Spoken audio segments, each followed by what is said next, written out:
The Mysterious Stranger by Mark Twain. Chapter 1. It was in 1590, winter. Austria was far away from the world and asleep. It was still the Middle Ages in Austria, and promised to remain so forever. Some even set it away back centuries upon centuries and said that by the mental and spiritual clock it was still the age of belief in Austria. But they meant it as a compliment, not a slur, and it was so taken, and we were all proud of it. I remember it well, although I was only a boy, and I remember, too, the pleasure it gave me. Yes, Austria was far from the world and asleep, and our village was in the middle of that sleep, being in the middle of Austria. It drowsed in peace in the deep privacy of a hilly and woodsy solitude, where news from the world hardly ever came to disturb its dreams, and was infinitely content. At its front flowed the tranquil river, its surface painted with cloud forms and the reflections of drifting arcs and stone boats. Behind it rose the woody steeps to the base of the lofty precipice. From the top of the precipice frowned a vast castle, its long stretch of towers and bastions mailed in vines. Beyond the river, a league to the left, was a tumbled expanse of forest-clothed hills, cloven by winding gorges where the sun never penetrated. And to the right a precipice overlooked the river, and between it and the hills just spoken of lay a far-reaching plain dotted with little homesteads nested among orchards and shade-trees.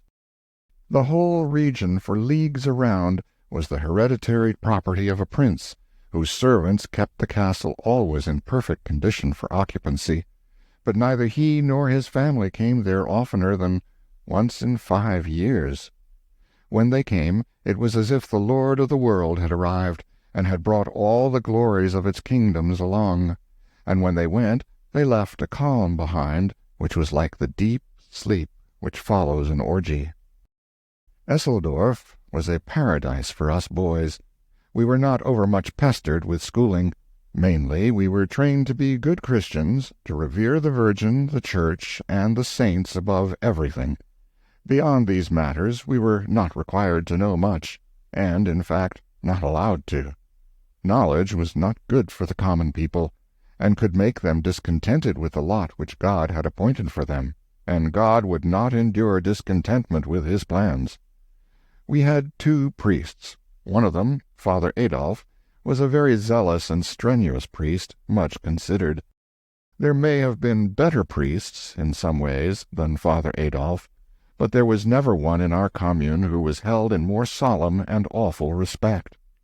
This was because he had absolutely no fear of the devil. He was the only Christian I have ever known of whom that could be truly said. People stood in deep dread of him on that account, for they thought that there must be something supernatural about him, else he could not be so bold and so confident. All men speak in bitter disapproval of the devil, but they do it reverently, not flippantly. But Father Adolf's way was very different. He called him by every name he could lay his tongue to, and it made everyone shudder that heard him, and often he would even speak of him scornfully and scoffingly. Then the people crossed themselves and went quickly out of his presence, fearing that something fearful might happen. Father Adolf had actually met Satan face to face more than once, and defied him. This was known to be so. Father Adolf said it himself. He never made any secret of it, but spoke it right out. And that he was speaking true there was proof in at least one instance, for on that occasion he quarreled with the enemy, and intrepidly threw his bottle at him, and there, upon the wall of his study, was the ruddy splotch where it struck and broke. But it was Father Peter, the other priest, that we all loved best and were sorriest for. Some people charged him with talking around in conversation, that God was all goodness, and would find a way to save all his poor human children. It was a horrible thing to say, but there was never any absolute proof that Father Peter said it, and it was out of character for him to say it too, for he was always good and gentle and truthful. He wasn't charged with saying it in the pulpit, where all the congregation could hear and testify, but only outside in talk, and it is easy for enemies to manufacture that. Father Peter had an enemy, and a very powerful one, the astrologer who lived in a tumbled old tower up the valley, and put in his nights studying the stars. Everyone knew he could foretell wars and famines, though that was not so hard, for there was always a war, and generally a famine somewhere.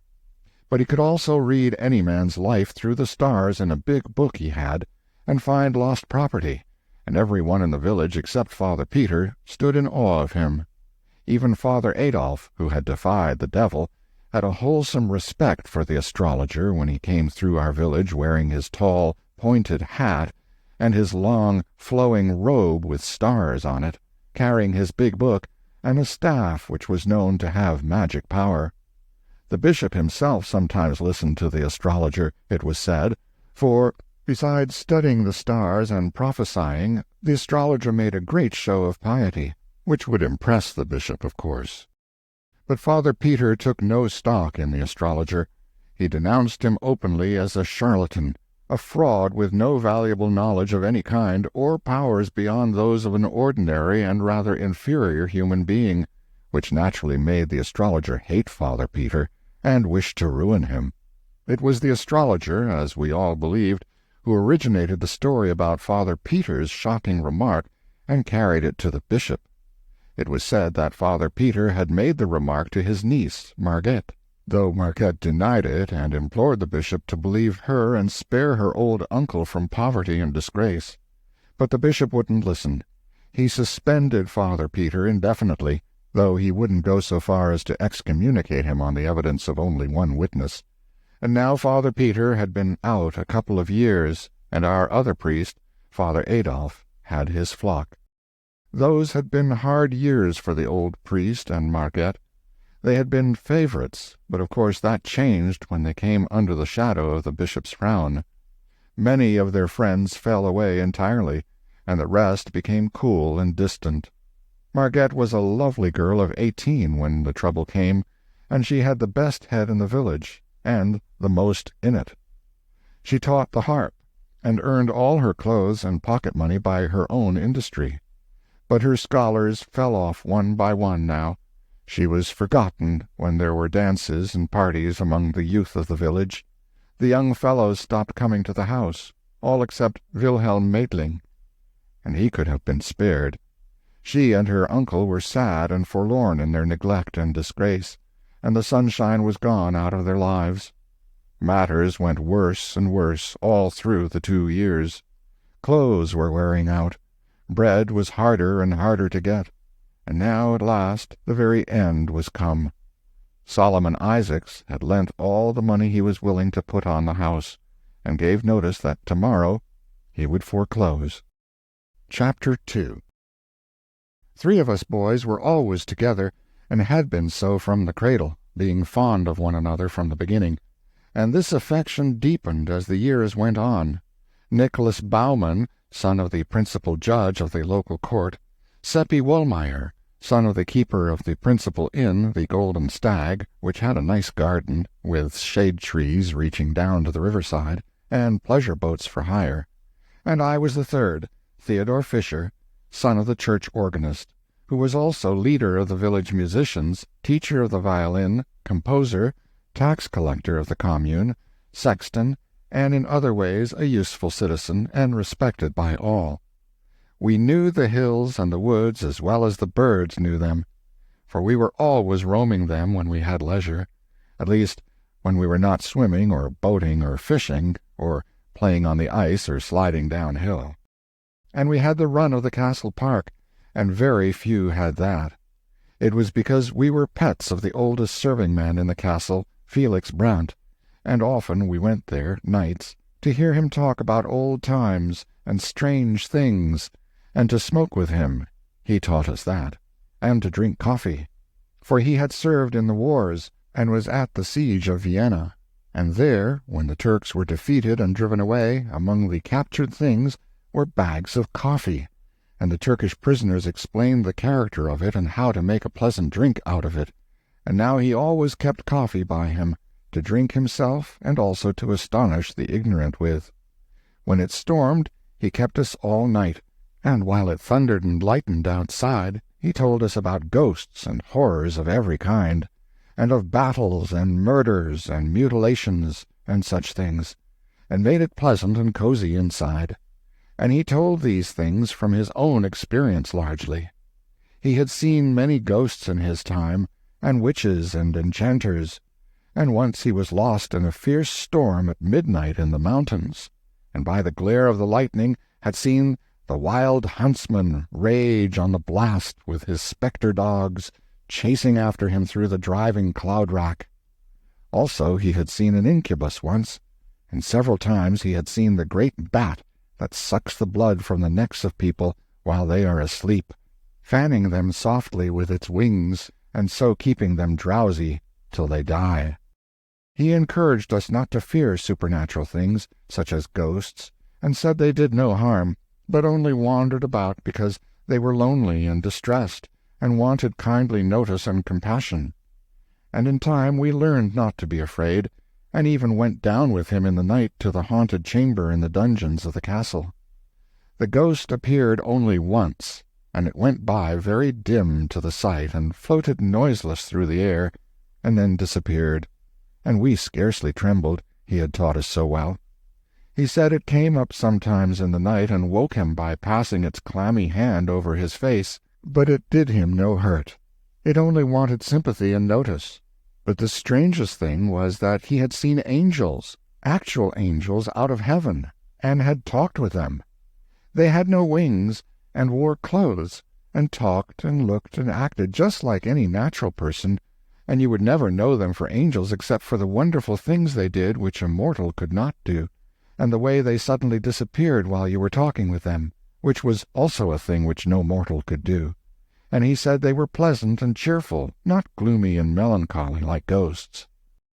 It was after that kind of a talk one May night that we got up next morning and had a good breakfast with him, and then went down and crossed the bridge and went away up into the hills on the left to a woody hilltop, which was a favorite place of ours, and there we stretched out on the grass in the shade to rest and smoke and talk over these strange things, for they were in our minds yet, and impressing us. But we couldn't smoke, because we had been heedless, and left our flint and steel behind. Soon there came a youth strolling toward us through the trees, and he sat down and began to talk in a friendly way, just as if he knew us. But we did not answer him, for he was a stranger, and we were not used to strangers, and were shy of them. He had new and good clothes on, and was handsome, and had a winning face and a pleasant voice, and was easy and graceful and unembarrassed, not slouchy and awkward and diffident like other boys. We wanted to be friendly with him, but didn't know how to begin. Then I thought of the pipe, and wondered if it would be taken as kindly meant if I offered it to him. But I remembered that we had no fire, so I was sorry and disappointed. But he looked up bright and pleased and said, "Fire? Oh, that is easy. I will furnish it." I was so astonished I couldn't speak, for I had not said anything. He took the pipe and blew his breath on it, and the tobacco glowed red, and spirals of blue smoke rose up. We jumped up and were going to run, for that was natural, and we did run a few steps, although he was yearningly pleading for us to stay, and giving us his word that he would not do us any harm, but only wanted to be friends with us and have company. So we stopped and stood, and wanted to go back, being full of curiosity and wonder, but afraid to venture. He went on coaxing in his soft, persuasive way, and when we saw that the pipe did not blow up and nothing happened, our confidence returned by little and little, and presently our curiosity got to be stronger than our fear, and we ventured back, but slowly, and ready to fly at any alarm. He was bent on putting us at ease, and he had the right art. One could not remain doubtful and timorous where a person was so earnest and simple and gentle, and talked so alluringly as he did. No, he won us over, and it was not long before we were content and comfortable and chatty, and glad we had found this new friend. When the feeling of constraint was all gone, we asked him how he had learned to do that strange thing, and he said he hadn't learned it at all. It came natural to him, like other things, other curious things. What ones? Oh, a number. I don't know how many. Will you let us see you do them? Do, please, the others said. You won't run away again? No, indeed we won't. Please do, won't you? Yes, with pleasure. But you mustn't forget your promise, you know. We said we wouldn't, and he went to a puddle and came back with water in a cup which he had made out of a leaf, and blew upon it and threw it out, and it was a lump of ice the shape of the cup. We were astonished and charmed, but not afraid any more. We were very glad to be there, and asked him to go on and do some more things, and he did. He said he would give us any kind of fruit we liked, whether it was in season or not. We all spoke at once. Orange, apple, grapes. They are in your pockets, he said, and it was true. And they were of the best, too, and we ate them and wished we had more, though none of us said so. You will find them where those came from, he said, and everything else your appetites call for, and you need not name the thing you wish. As long as I am with you, you have only to wish and find.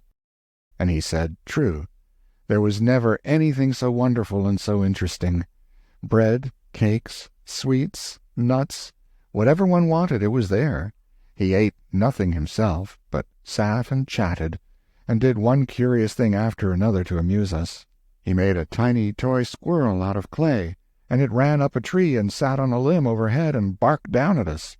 Then he made a dog that was not much larger than a mouse, and it treed the squirrel and danced about the tree, excited and barking, and was as alive as any dog could be. It frightened the squirrel from tree to tree, and followed it up until both were out of sight in the forest. He made birds out of clay, and set them free, and they flew away, singing. At last I made bold to ask him to tell us who he was. An angel, he said, quite simply, and set another bird free, and clapped his hands, and made it fly away. A kind of awe fell upon us when we heard him say that, and we were afraid again. But he said we need not be troubled. There was no occasion for us to be afraid of an angel, and he liked us anyway. He went on chatting as simply and unaffectedly as ever, and while he talked, he made a crowd of little men and women the size of your finger, and they went diligently to work and cleared and levelled off a space a couple of yards square in the grass, and began to build a cunning little castle in it. The women mixing the mortar and carrying it up the scaffoldings in pails on their heads, just as our workwomen have always done, and the men laying the courses of masonry. 500 of these toy people swarming briskly about and working diligently, and wiping the sweat off their faces as natural as life. In the absorbing interest of watching those 500 little people make the castle grow step by step, and course by course, and take shape and symmetry, that feeling and awe soon passed away, and we were quite comfortable and at home again. We asked if we might make some people, and he said yes, and told Seppi to make some cannon for the walls, and told Nikolaus to make some halberdiers, with breastplates and greaves and helmets, and I was to make some cavalry with horses, and in allotting these tasks he called us by our names, but did not say how he knew them.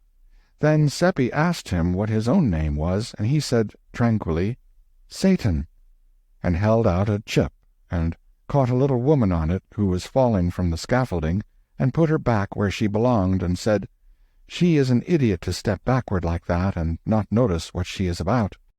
It caught us suddenly, that name did, and our work dropped out of our hands and broke to pieces, a cannon, a halberdier, and a horse. Satan laughed, and asked what was the matter. I said, Nothing, only it seemed a strange name for an angel.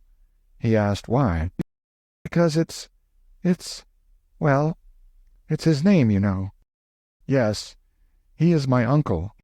He said it placidly, but it took our breath for a moment and made our hearts beat. He did not seem to notice that, but mended our halberdiers and things with a touch, handing them to us finished, and said, Don't you remember? He was an angel himself once. Yes, it's true, said Seppi. I didn't think of that. Before the fall he was blameless. Yes, said Nikolaus. He was without sin. It is a good family, ours, said Satan. There is not a better. He is the only member of it that has ever sinned." I should not be able to make anyone understand how exciting it all was. You know, that kind of quiver that trembles around through you when you are seeing something so strange and enchanting and wonderful that it is just a fearful joy to be alive and look at it, and you know how you gaze, and your lips turn dry, and your breath comes short, but you wouldn't be anywhere but there, not for the world. I was bursting to ask one question. I had it on my tongue's end and could hardly hold it back. But I was ashamed to ask it. It might be a rudeness. Satan set an ox down that he had been making, and smiled up at me and said, "It wouldn't be a rudeness, and I should forgive it if it was. Have I seen him? Millions of times. From the time that I was a little child, 1,000 years old, I was his second favorite among the nursery angels of our blood and lineage, to use a human phrase. Yes, from that time until the fall, 8,000 years, measured as you count time." 8,000! Yes, he turned to Seppi, and went on as if answering something that was in Seppi's mind. "Why, naturally I look like a boy, for that is what I am. With us, what you call time is a spacious thing. It takes a long stretch of it to grow an angel to full age." There was a question in my mind, and he turned to me and answered it. "I am 16,000 years old, counting as you count." Then he turned to Nikolaus and said, "No, the fall did not affect me, nor the rest of the relationship. It was only he that I was named for who ate of the fruit of the tree, and then beguiled the man and the woman with it. We others are still ignorant of sin. We are not able to commit it. We are without blemish, and shall abide in that estate always. We—" Two of the little workmen were quarreling, and in buzzing little bumblebee voices they were cursing and swearing at each other. Now came blows and blood. Then they locked themselves together in a life-and-death struggle. Satan reached out his hand and crushed the life out of them with his fingers, threw them away, wiped the red from his fingers on his handkerchief, and went on talking where he had left off. "We cannot do wrong, neither have we any disposition to do it, for we do not know what it is." It seemed a strange speech in the circumstances, but we barely noticed that. We were so shocked and grieved at the wanton murder he had committed. For murder it was, that was its true name, and it was without palliation or excuse, for the men had not wronged him in any way. It made us miserable, for we loved him and had thought him so noble and so beautiful and gracious, and had honestly believed he was an angel, and to have him do this cruel thing, it lowered him so, and we had had such pride in him. He went right on talking, just as if nothing had happened, telling about his travels, and the interesting things he had seen in the big worlds of our solar system, and of other solar systems far away in the remotenesses of space, and about the customs of the immortals that inhabit them, somehow fascinating us, enchanting us, charming us in spite of the pitiful scene that was now under our eyes. For the wives of the little dead men had found the crushed and shapeless bodies and were crying over them, and sobbing and lamenting, and a priest was kneeling there with his hands crossed upon his breast, praying, and crowds of pitying friends were massed about them, reverently uncovered, with their bare heads bowed, and many with the tears running down, a scene which Satan paid no attention to until the small noise of the weeping and praying began to annoy them. Then he reached out and took the heavy board seat out of our swing, and brought it down and mashed all those people into the earth just as if they had been flies, and went on talking just the same. An angel! And kill a priest! An angel who did not know how to do wrong, and yet destroys in cold blood hundreds of helpless poor men and women who had never done him any harm. It made us sick to see that awful deed, and to think that none of those poor creatures was prepared except the priest, for none of them had ever heard a mass or seen a church. And we were witnesses. We had seen these murders done, and it was our duty to tell, and let the law take its course. But he went on talking right along, and worked his enchantments upon us again with that fatal music of his voice. He made us forget everything.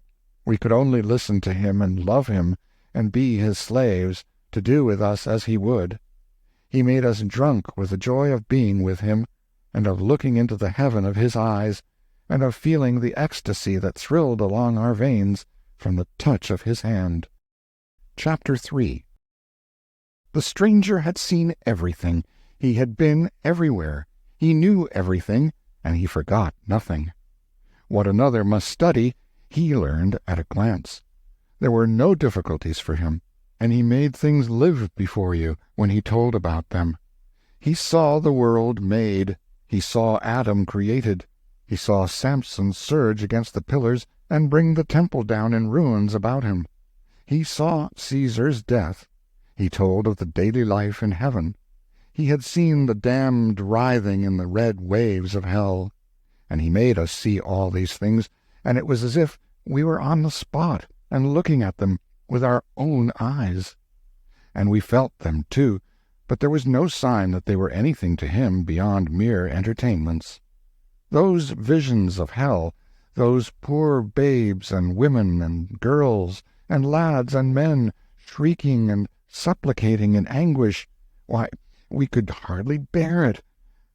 But he was as bland about it as if it had been so many imitation rats in an artificial fire. And always, when he was talking about men and women here on the earth and their doings, even their grandest and sublimest, we were secretly ashamed, for his manner showed that, to him, they and their doings were of paltry poor consequence. Often you would think he was talking about flies if you didn't know. Once he even said, in so many words, that our people down here were quite interesting to him, notwithstanding they were so dull and ignorant and trivial and conceited, and so diseased and rickety, and such a shabby, poor, worthless lot all around.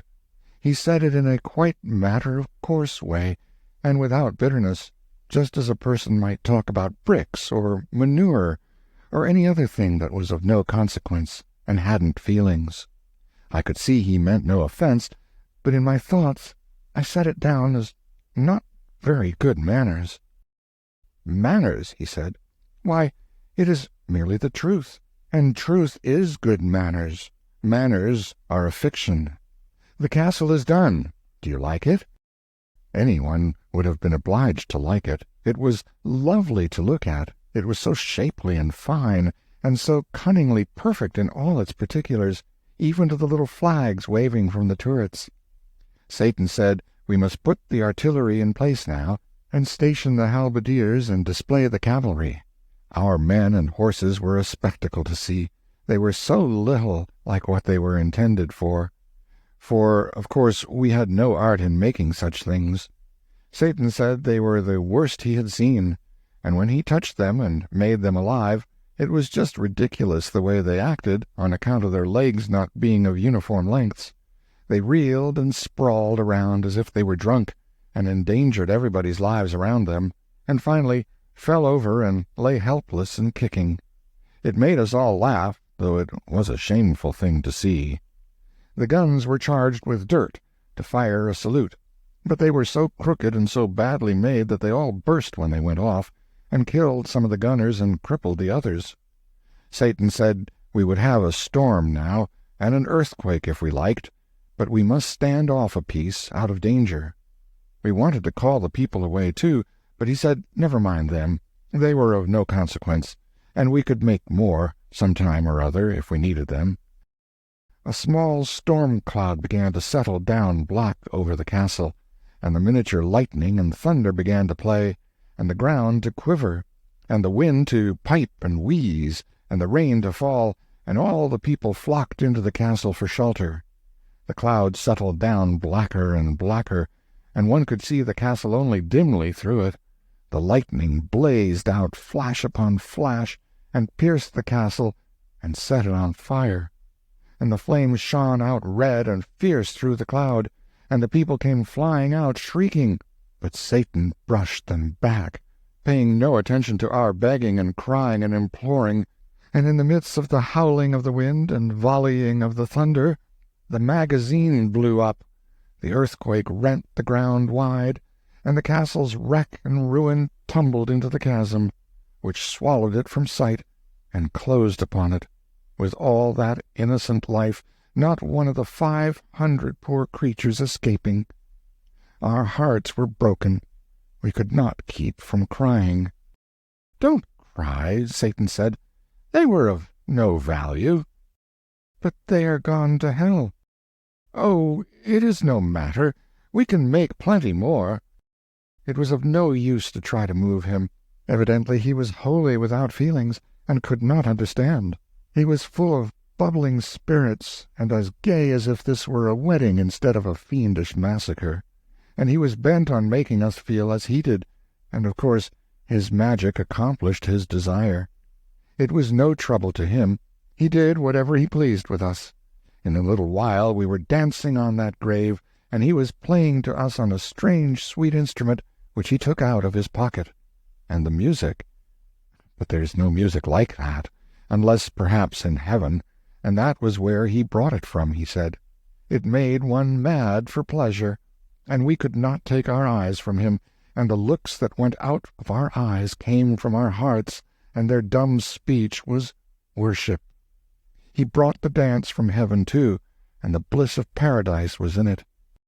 Presently he said he must go away on an errand, but we could not bear the thought of it, and clung to him, and pleaded with him to stay. And that pleased him, and he said so, and said he would not go yet, but would wait a little while, and we would sit down and talk a few minutes longer. And he told us Satan was only his real name, and he was to be known by it to us alone, but he had chosen another one to be called by in the presence of others, just a common one, such as people have, Philip Traum.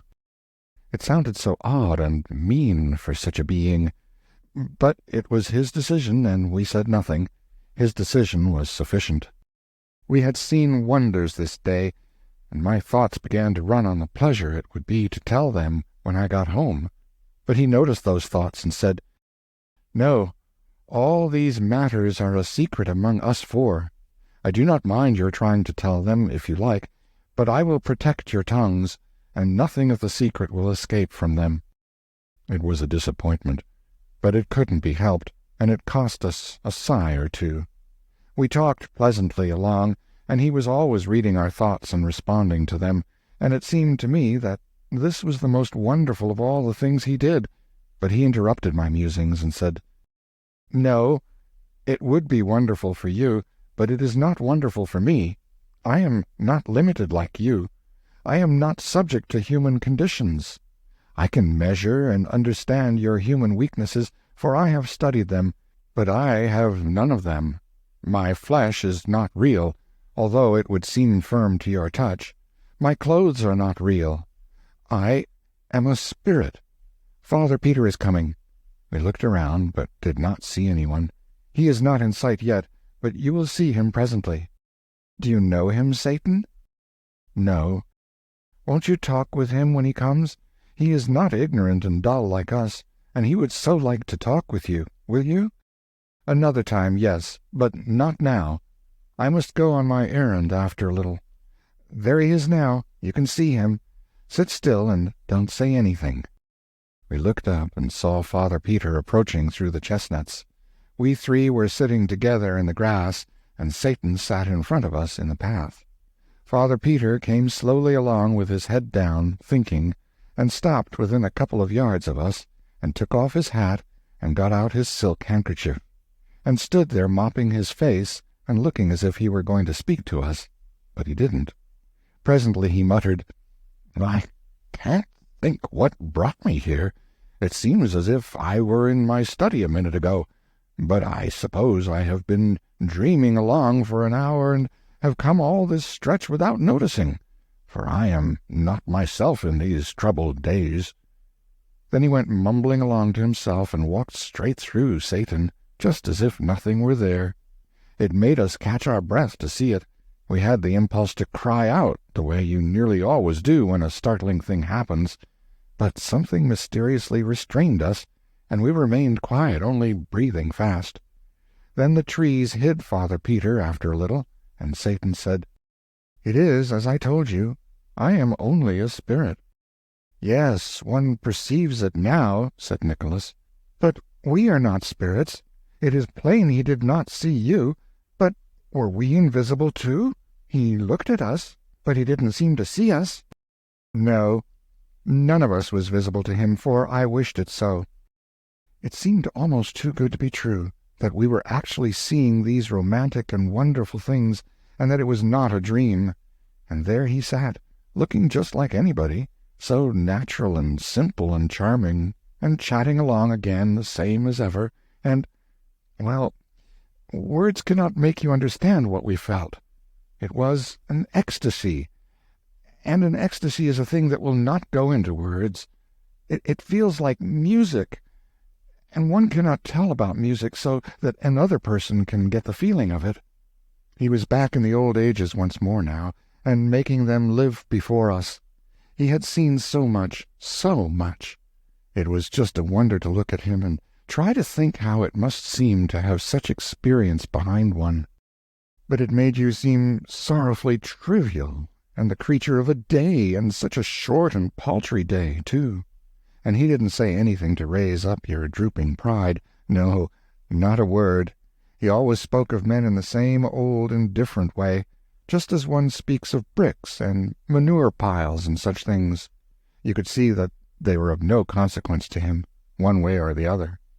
He didn't mean to hurt us, you could see that, just as we don't mean to insult a brick when we disparage it. A brick's emotions are nothing to us. It never occurs to us to think whether it has any or not. Once, when he was bunching the most illustrious kings and conquerors and poets and prophets and pirates and beggars together, just a brick pile, I was shamed into putting in a word for man, and asked him why he made so much difference between men and himself. He had to struggle with that a moment. He didn't seem to understand how I could ask such a strange question. And then he said, "The difference between man and me? The difference between a mortal and an immortal? Between a cloud and a spirit?" He picked up a woodlouse that was creeping along a piece of bark. "What is the difference between Caesar and this?" I said, "One cannot compare things which by their nature and by the interval between them are not comparable." "Well, you have answered your own question," he said. "I will expand it. Man is made of dirt. I saw him made. I am not made of dirt. Man is a museum of diseases, a home of impurities. He comes today and is gone tomorrow. He begins as dirt and departs as stench. I am of the aristocracy of the imperishables.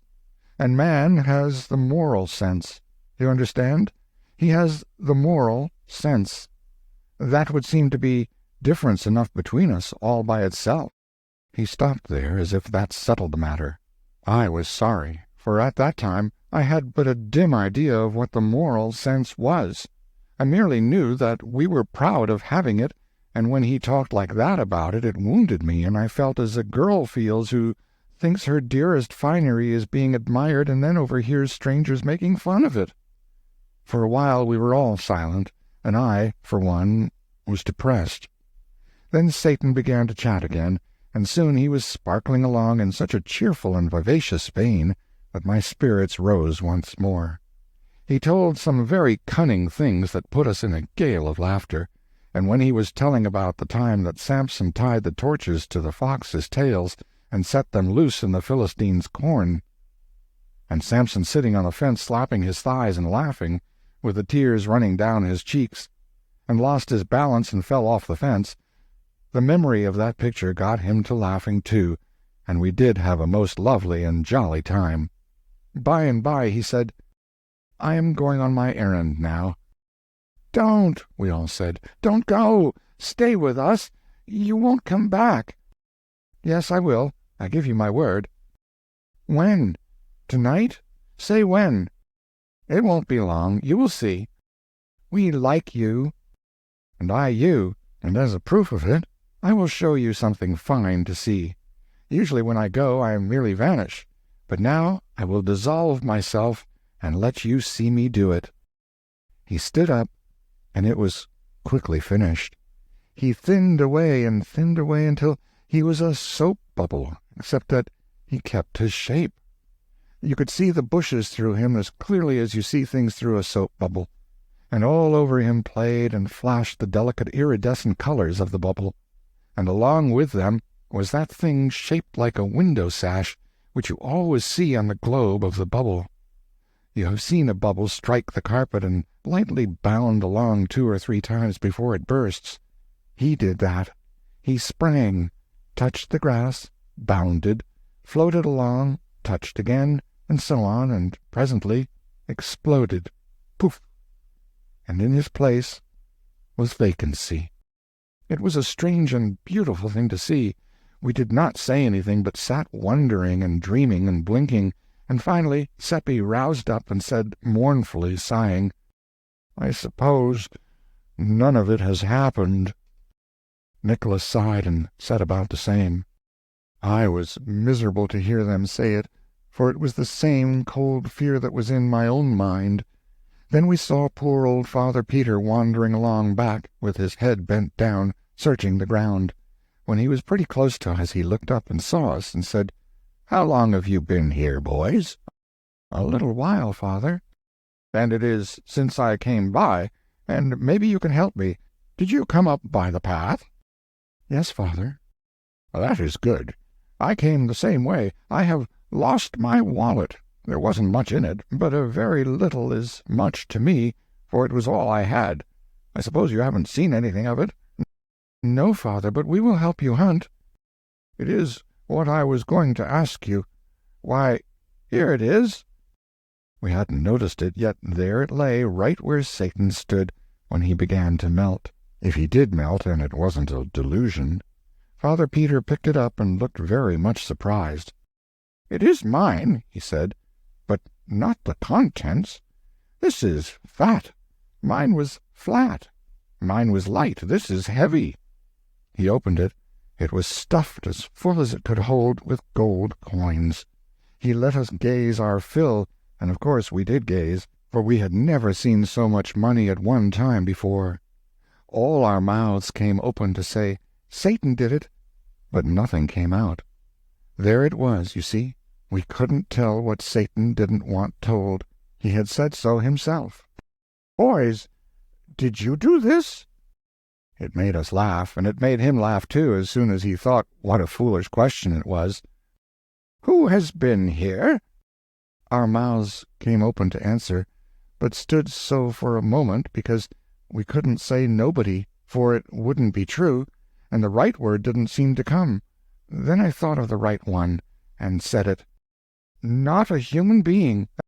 "That is so," said the others, and let their mouths go shut. "It is not so," said Father Peter, and looked at us very severely. "I came by here a while ago, and there was no one here, but that is nothing. Someone has been here since.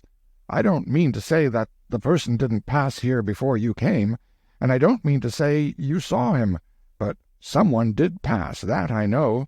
On your honor, you saw no one?" "Not a human being." "That is sufficient. I know you are telling me the truth." He began to count the money on the path, we on our knees, eagerly helping to stack it in little piles. "It's 1,100 ducats odd," he said. "Oh, dear, if it were only mine, and I need it so," and his voice broke and his lips quivered. "It is yours, sir," we all cried out at once. "Every heller." "No, it isn't mine. Only 4 ducats are mine. The rest—" He fell to dreaming, poor old soul, and caressing some of the coins in his hands, and forgot where he was, sitting there on his heels with his old gray head bare. It was pitiful to see. "No," he said, waking up, "it isn't mine. I can't account for it. I think some enemy. It must be a trap." Nikolaus said, "Father Peter, with the exception of the astrologer, you haven't a real enemy in the village, nor Margaret either, and not even a half-enemy that's rich enough to chance 1,100 ducats, to do you a mean turn. I'll ask you if that's so or not." He couldn't get around that argument, and it cheered him up. "But it isn't mine, you see. It isn't mine in any case." He said it in a wistful way, like a person that wouldn't be sorry but glad if anybody would contradict him. "It is yours, Father Peter, and we are witness to it, aren't we, boys?" "Yes, we are, and we'll stand by it, too." "Bless your hearts, you do almost persuade me. You do indeed. If I had only 100-odd ducats of it, the house is mortgaged for it, and we've no home for our heads if we don't pay tomorrow, and that 4 ducats is all we've got." "It's yours, every bit of it, and you've got to take it. We are bail that it's all right. Aren't we, Theodor? Aren't we, Seppi?" We too said yes, and Nikolaus stuffed the money back into the shabby old wallet and made the owner take it. So he said he would use 200 of it, for his house was good enough security for that, and would put the rest at interest till the rightful owner came for it, and on our side we must sign a paper showing how he got the money, a paper to show to the villagers as proof that he had not got out of his troubles dishonestly. Chapter 4. It made immense talk next day, when Father Peter paid Solomon Isaacs in gold, and left the rest of the money with him at interest. Also, there was a pleasant change. Many people called at the house to congratulate him, and a number of cool old friends became kind and friendly again. And, to top all, Margaret was invited to a party. And there was no mystery. Father Peter told the whole circumstance just as it happened, and said he could not account for it, only it was the plain hand of Providence, so far as he could see. One or two shook their heads and said privately it looked more like the hand of Satan, and really that seemed a surprisingly good guess for ignorant people like that. Some came slyly buzzing around and tried to coax us boys to come out and tell the truth, and promised they wouldn't ever tell, but only wanted to know for their own satisfaction, because the whole thing was so curious. They even wanted to buy the secret and pay money for it, and if we could have invented something that would answer, but we couldn't. We hadn't the ingenuity, so we had to let the chance go by, and it was a pity. We carried that secret around without any trouble, but the other one, the big one, the splendid one, burned the very vitals of us. It was so hot to get out, and we so hot to let it out and astonish people with it. But we had to keep it in. In fact, it kept itself in. Satan said it would, and it did. We went off every day and got to ourselves in the woods so that we could talk about Satan, and really that was the only subject we thought of or cared anything about. And day and night we watched for him and hoped he would come, and we got more and more impatient all the time. We hadn't any interest in the other boys any more, and wouldn't take part in their games and enterprises. They seemed so tame after Satan, and their doings so trifling and commonplace after his adventures in antiquity and the constellations, and his miracles and meltings and explosions and all that. During the first day we were in a state of anxiety on account of one thing, and we kept going to Father Peter's house on one pretext or another to keep track of it. That was the gold coin. We were afraid it would crumble and turn to dust like fairy money. If it did, but it didn't. At the end of the day no complaint had been made about it, so after that we were satisfied that it was real gold, and dropped the anxiety out of our minds. There was a question which we wanted to ask Father Peter, and finally we went there the second evening, a little diffidently, after drawing straws, and I asked it as casually as I could, though it did not sound as casual as I wanted, because I didn't know how. "What is the moral sense, sir?"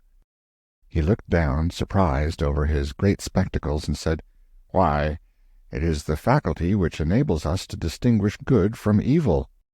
It threw some light, but not a glare, and I was a little disappointed, also to some degree embarrassed.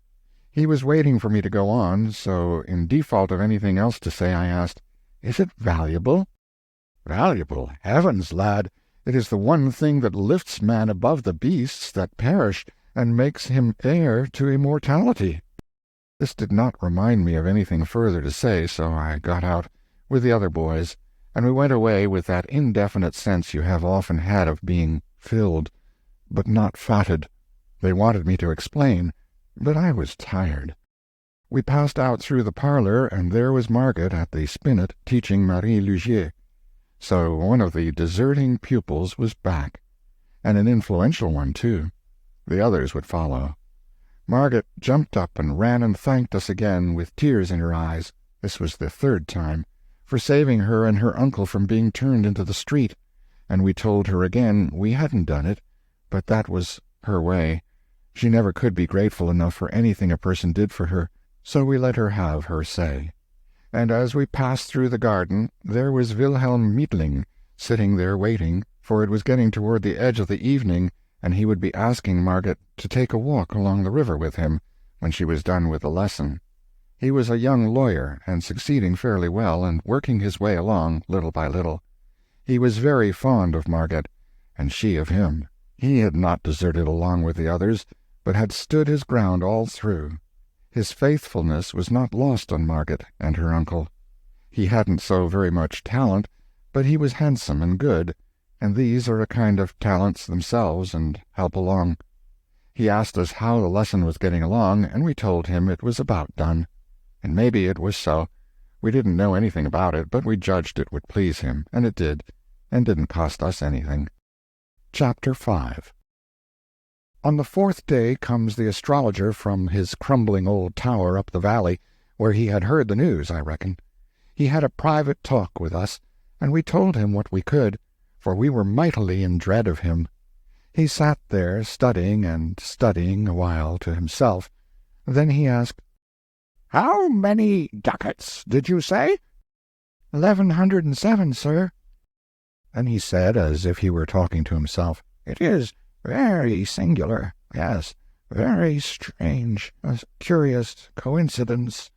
Then he began to ask questions, and went over the whole ground from the beginning, we answering. By and by he said, 1106 ducats. It is a large sum. 7, said Seppi, correcting him. Oh, 7, was it? Of course, a ducat more or less isn't of consequence, but you said 1106 before. It would not have been safe for us to say he was mistaken, but we knew he was. Nikolaus said, "We ask pardon for the mistake, but we meant to say 7. "Oh, it is no matter, lad. It was merely that I noticed the discrepancy. It is several days, and you cannot be expected to remember precisely. One is apt to be inexact when there is no particular circumstance to impress the count upon the memory." "But there was one, sir," said Seppi eagerly. "What was it, my son?" asked the astrologer indifferently. "First, we all counted the piles of coin, each in turn, and all made it the same, 1106. But I had slipped one out for fun when the count began, and now I slipped it back and said, 'I think there is a mistake. There are 1107. Let us count again.' We did, and of course I was right. They were astonished. Then I told how it came about." The astrologer asked us if this was so, and we said it was. "That settles it," he said. "I know the thief now. Lads, the money was stolen." Then he went away, leaving us very much troubled, and wondering what he could mean. In about an hour we found out, for by that time it was all over the village, that Father Peter had been arrested for stealing a great sum of money from the astrologer.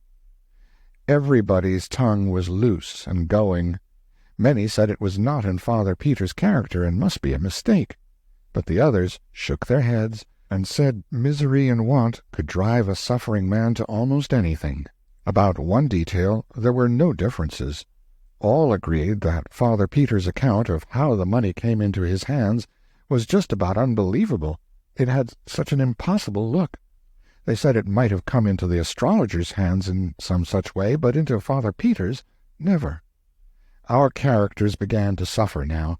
We were Father Peter's only witnesses. How much did he probably pay us to back up his fantastic tale? People talked that kind of talk to us pretty freely and frankly, and were full of scoffings when we begged them to believe really we had told only the truth. Our parents were harder on us than anyone else. Our fathers said we were disgracing our families, and they commanded us to purge ourselves of our lie. and there was no limit to their anger when we continued to say we had spoken true. Our mothers cried over us and begged us to give back our bribe, and get back our honest names, and save our families from shame, and come out and honorably confess. And at last we were so worried and harassed that we tried to tell the whole thing, Satan and all, but no, it wouldn't come out. We were hoping and longing all the time that Satan would come and help us out of our trouble, but there was no sign of him. Within an hour after the astrologer's talk with us, Father Peter was in prison, and the money sealed up and in the hands of the officers of the law. The money was in a bag, and Solomon Isaac said he had not touched it since he had counted it. His oath was taken that it was the same money, and that the amount was 1,107 ducats. Father Peter claimed trial by the ecclesiastical court, but our other priest, Father Adolf, said an ecclesiastical court hadn't jurisdiction over a suspended priest. The bishop upheld him. That settled it. The case would go to trial in the civil court. The court would not sit for some time to come.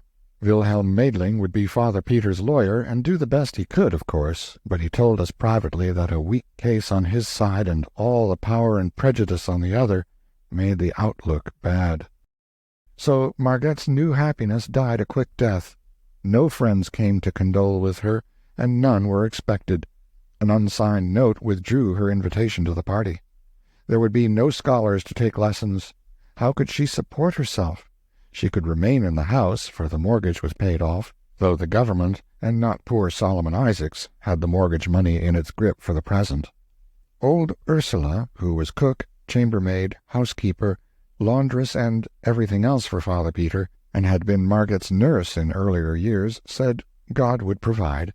But she said that from habit, for she was a good Christian. She meant to help in the providing, to make sure, if she could find a way.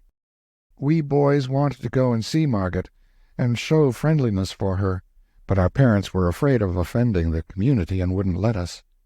The astrologer was going around inflaming everybody against Father Peter, and saying he was an abandoned thief, and had stolen 1,107 gold ducats from him. He said he knew he was a thief from that fact, for it was exactly the sum he had lost, and which Father Peter pretended he had found. In the afternoon of the 4th day after the catastrophe, old Ursula appeared at our house, and asked for some washing to do, and begged my mother to keep this secret, to save Margette's pride, who would stop this project if she found it out. Yet Margette had not enough to eat, and was growing weak. Ursula was growing weak herself, and showed it, and she ate of the food that was offered her like a starving person, but could not be persuaded to carry any home, for Margette would not eat charity food. She took some clothes down to the stream to wash them, but we saw from the window that handling the bat was too much for her strength, so she was called back, and a trifle of money offered her, which she was afraid to take, lest Margette should suspect. Then she took it, saying she would explain that she found it in the road. To keep it from being a lie and damning her soul, she got me to drop it while she watched. Then she went along by there and found it, and exclaimed with surprise and joy, and picked it up and went her way. Like the rest of the village, she could tell everyday lies fast enough and without taking any precautions against fire and brimstone on their account. But this was a new kind of lie, and it had a dangerous look because she hadn't had any practice in it. After a week's practice it wouldn't have given her any trouble. It is the way we are made. I was in trouble, for how would Margette live? Ursula could not find a coin in the road every day, perhaps not even a second one, and I was ashamed, too, for not having been near Margette, and she so in need of friends. But that was my parents' fault, not mine, and I couldn't help it. I was walking along the path, feeling very downhearted, when a most cheery and tingling freshening-up sensation went rippling through me, and I was too glad for any words, for I knew by that sign that Satan was by. I had noticed it before. Next moment he was alongside of me, and I was telling him all my trouble, and what had been happening to Margette and her uncle.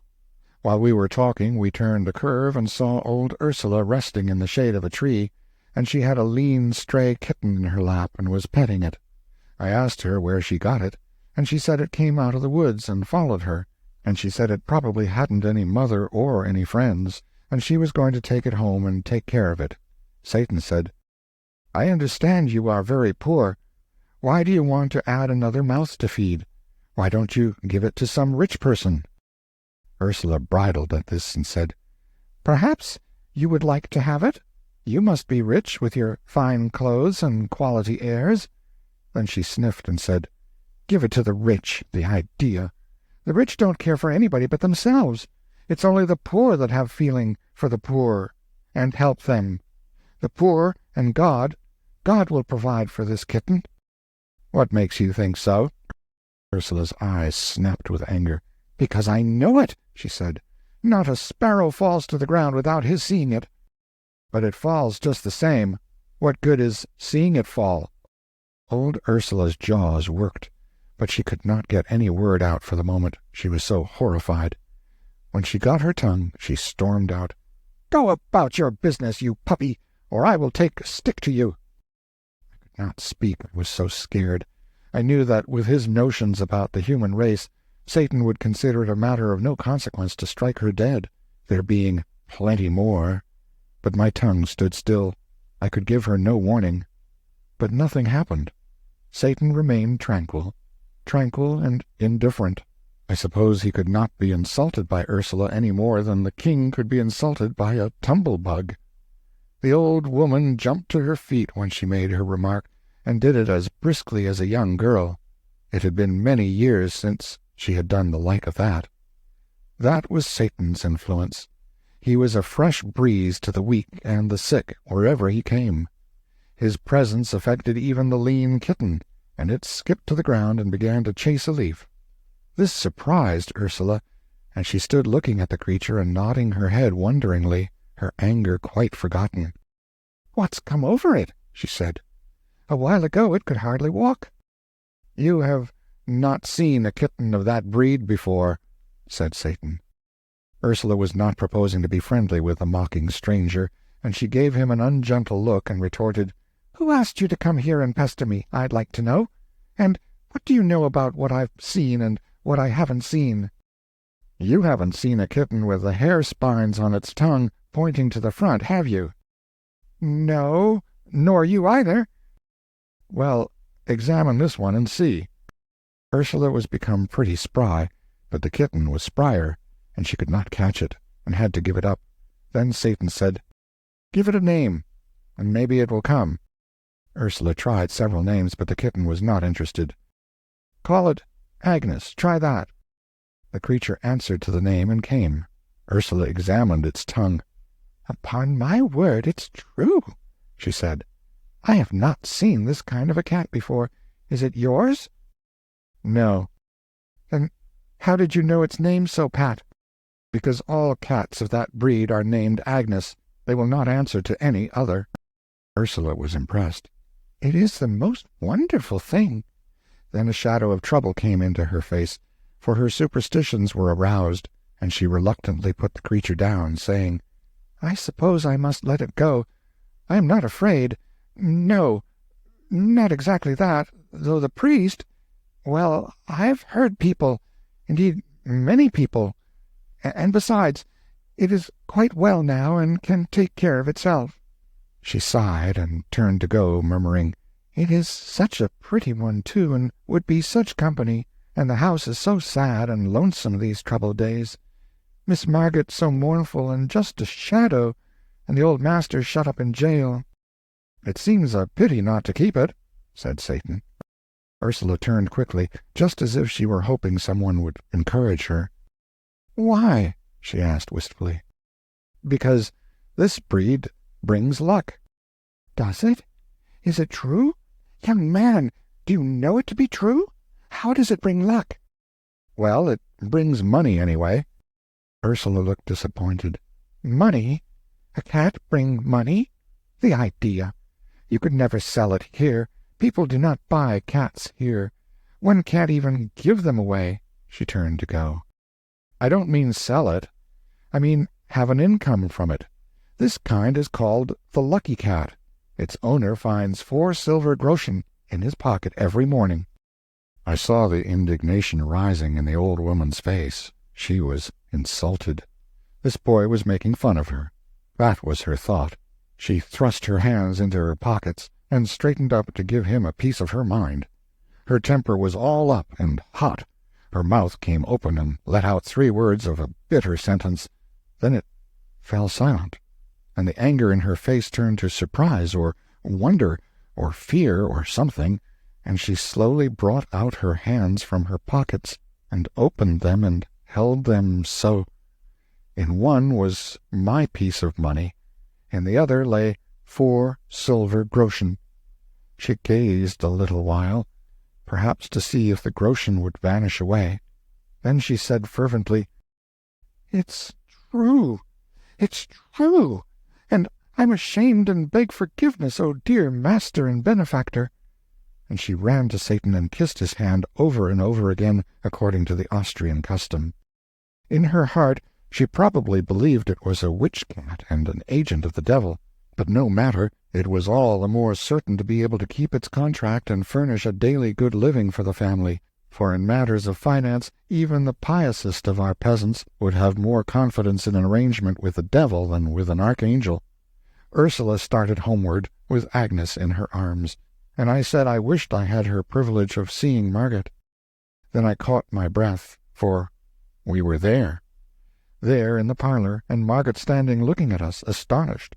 She was feeble and pale, but I knew that those conditions would not last in Satan's atmosphere, and it turned out so. I introduced Satan, that is, Philip Traum, and we sat down and talked. There was no constraint. We were simple folk in our village, and when a stranger was a pleasant person we were soon friends. Margaret wondered how we got in without her hearing us. Traum said the door was open, and we walked in and waited until she should turn around and greet us. This was not true. No door was open. We entered through the walls or the roof or down the chimney, or somehow. But no matter. What Satan wished a person to believe, the person was sure to believe, and so Margaret was quite satisfied with that explanation. And then the main part of her mind was on Traum anyway. She couldn't keep her eyes off him, he was so beautiful. That gratified me and made me proud. I hoped he would show off some, but he didn't. He seemed only interested in being friendly and telling lies. He said he was an orphan. That made Margaret pity him. The water came into her eyes. He said he had never known his mamma. She passed away while he was a young thing, and said his papa was in shattered health, and had no property to speak of. In fact, none of any earthly value. But he had an uncle in business down in the tropics, and he was very well off and had a monopoly, and it was from this uncle that he drew his support. The very mention of a kind uncle was enough to remind Margaret of her own, and her eyes filled again. She said she hoped their 2 uncles would meet some day. It made me shudder. Philip said he hoped so too, and that made me shudder again. "Maybe they will," said Margaret. "Does your uncle travel much?" "Oh, yes. He goes all about. He has business everywhere." And so they went on chatting, and poor Margaret forgot her sorrows for one little while anyway. It was probably the only really bright and cheery hour she had known lately. I saw she liked Philip, and I knew she would. And when he told her he was studying for the ministry, I could see that she liked him better than ever. And then, when he promised to get her admitted to the jail so that she could see her uncle, that was the capstone. He said he would give the guards a little present, and she must always go in the evening after dark and say nothing, but just show this paper and pass in, and show it again when you come out. And he scribbled some queer marks on the paper and gave it to her, and she was ever so thankful, and right away was in a fever for the sun to go down, for in that old cruel time prisoners were not allowed to see their friends, and sometimes they spent years in the jails without ever seeing a friendly face. I judged that the marks on the paper were an enchantment, and that the guards would not know what they were doing, nor have any memory of it afterward, and that was indeed the way of it. Ursula put her head in at the door now and said, "Supper's ready, miss." Then she saw us and looked frightened, and motioned me to come to her, which I did, and she asked if we had told about the cat.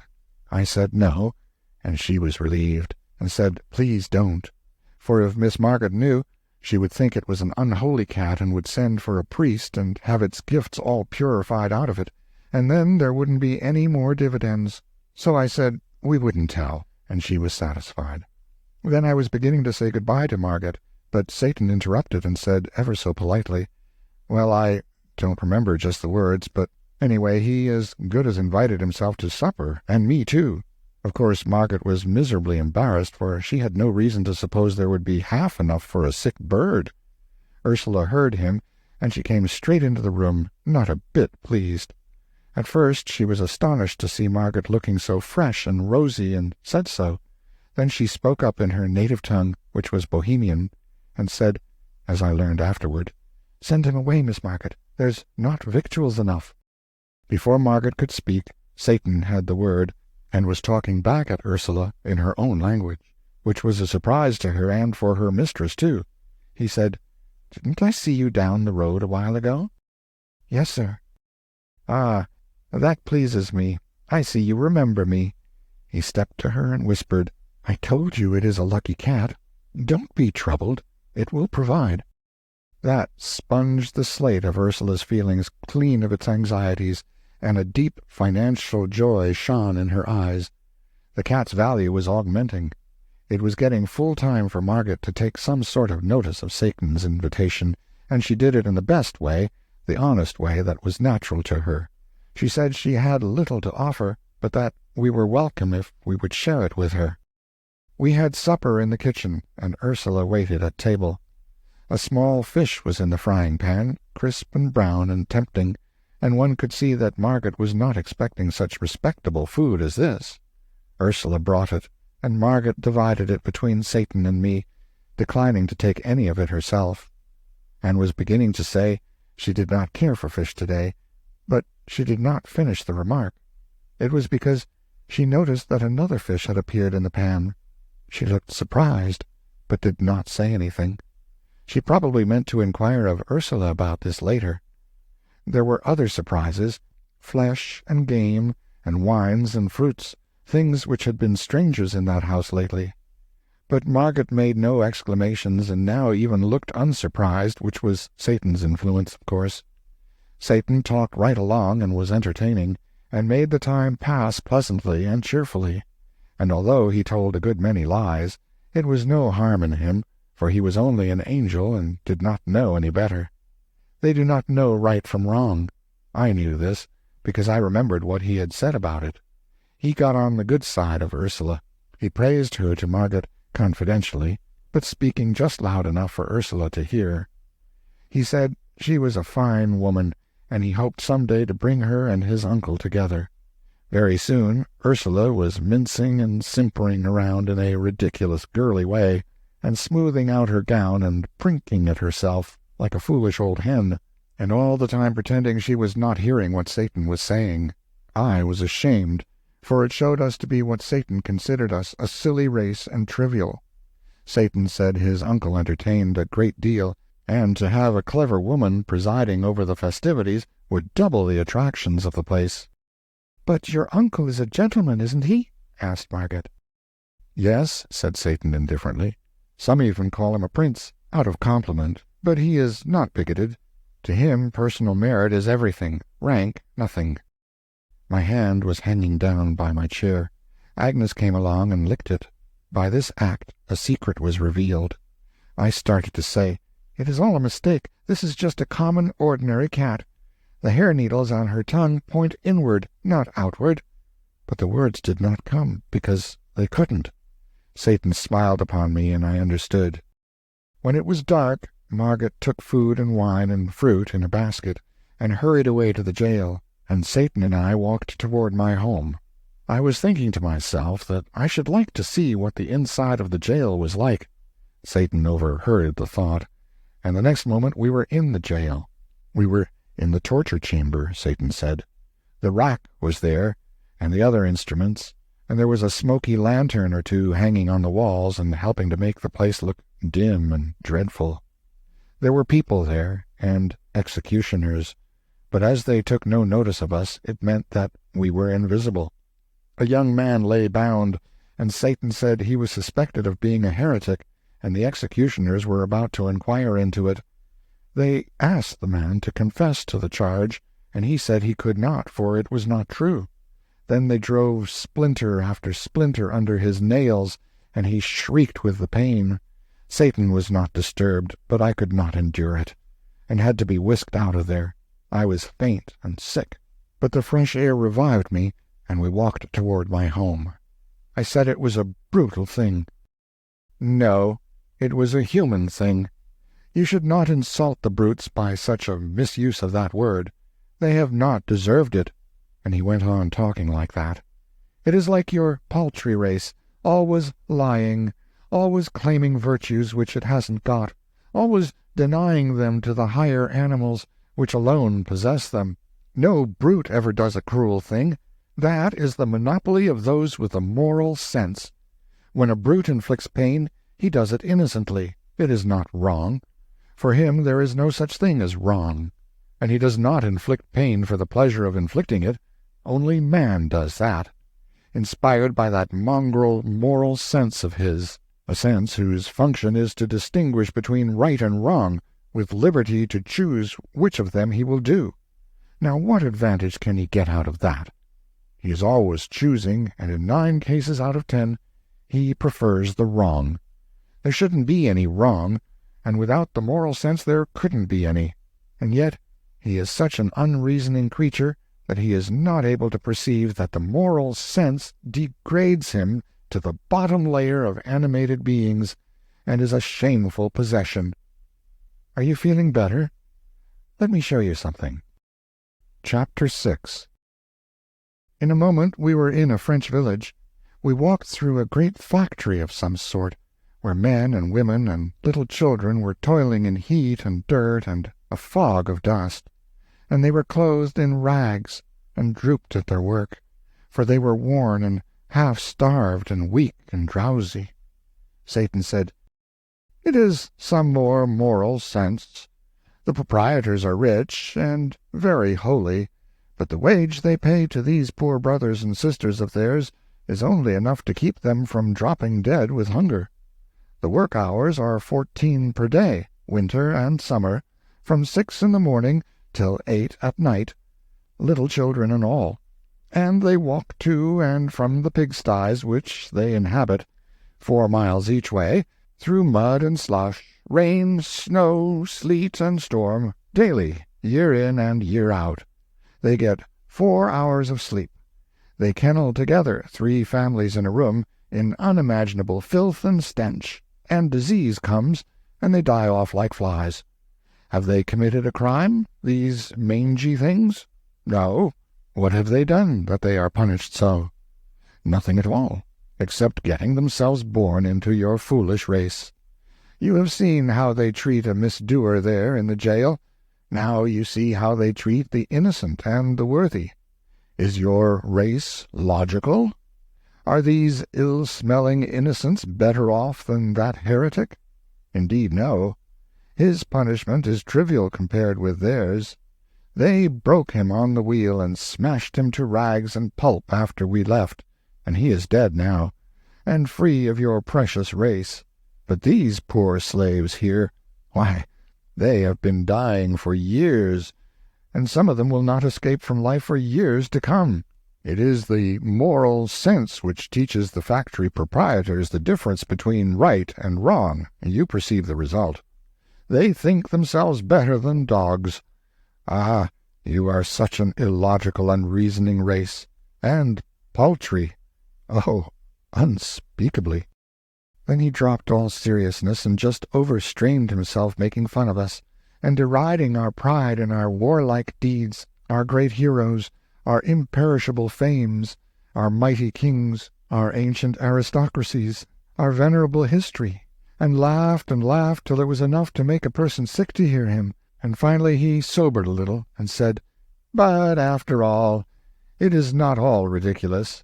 There is a sort of pathos about it, when one remembers how few are your days, how childish your pomps, and what shadows you are."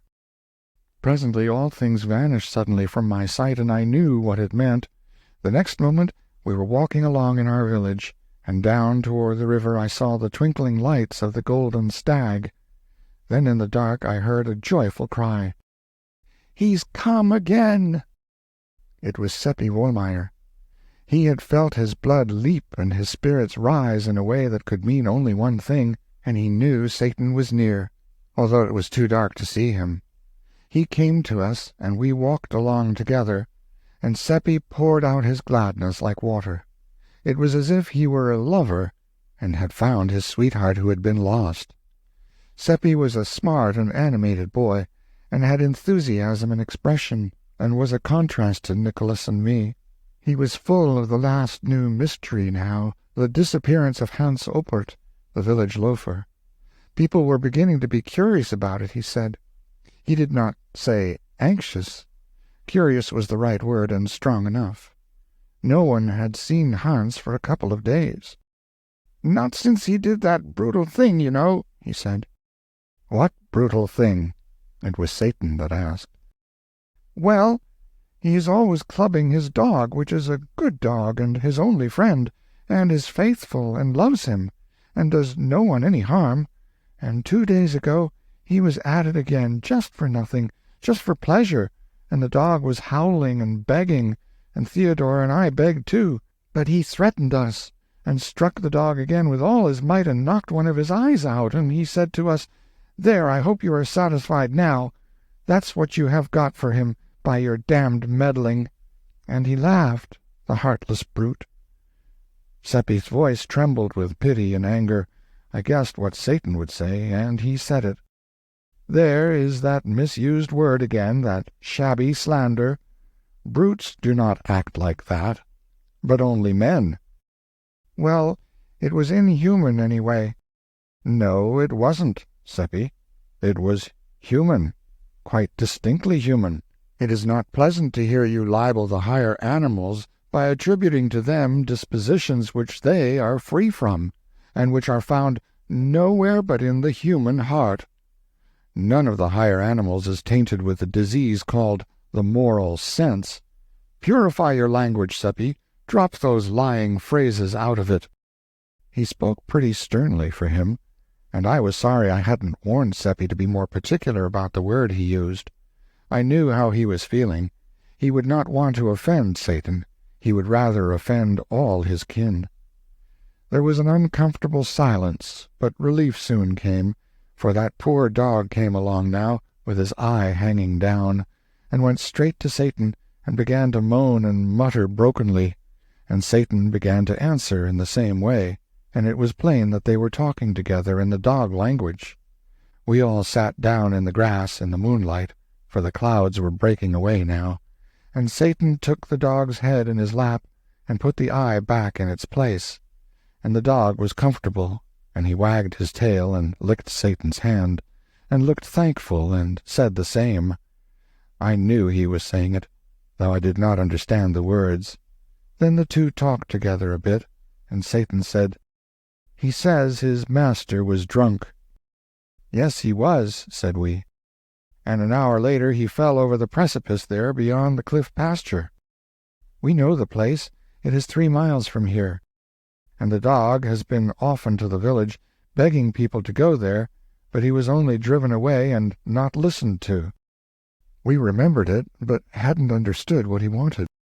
He only wanted help for the man who had misused him, and he thought only of that, and has had no food nor sought any. He has watched by his master 2 nights. What do you think of your race? Is heaven reserved for it, and this dog ruled out, as your teachers tell you? Can your race add anything to this dog's stock of morals and magnanimities?" He spoke to the creature, who jumped up, eager and happy, and apparently ready for orders and impatient to execute them. "Get some men. Go with the dog. He will show you that carrion, and take a priest along to arrange about insurance, for death is near." With the last word he vanished, to our sorrow and disappointment. We got the men and Father Adolf, and we saw the man die. Nobody cared but the dog.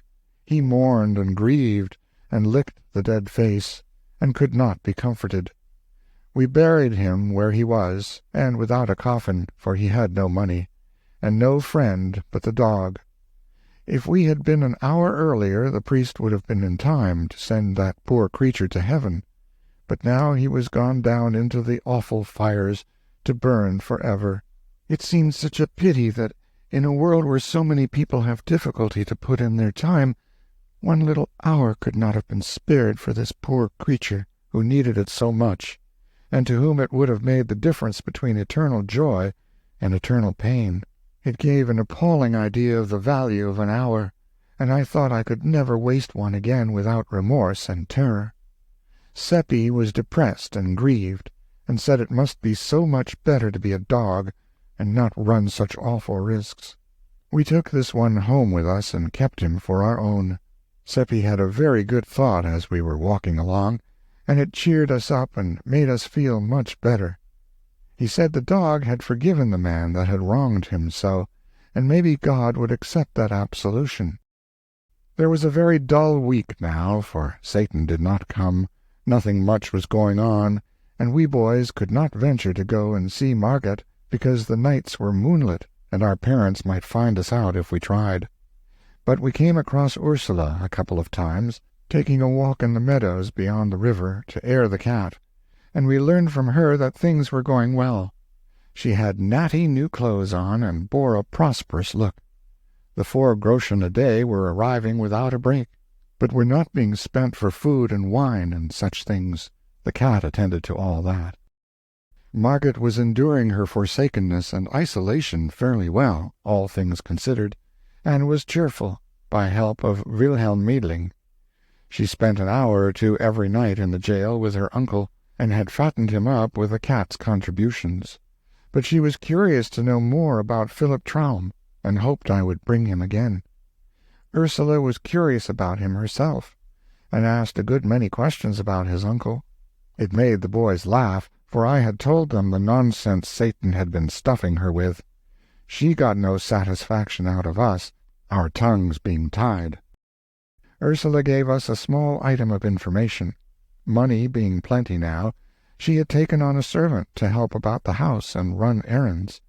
She tried to tell it in a commonplace, matter-of-course way, but she was so set up by it, and so vain of it, that her pride in it leaked out pretty plainly.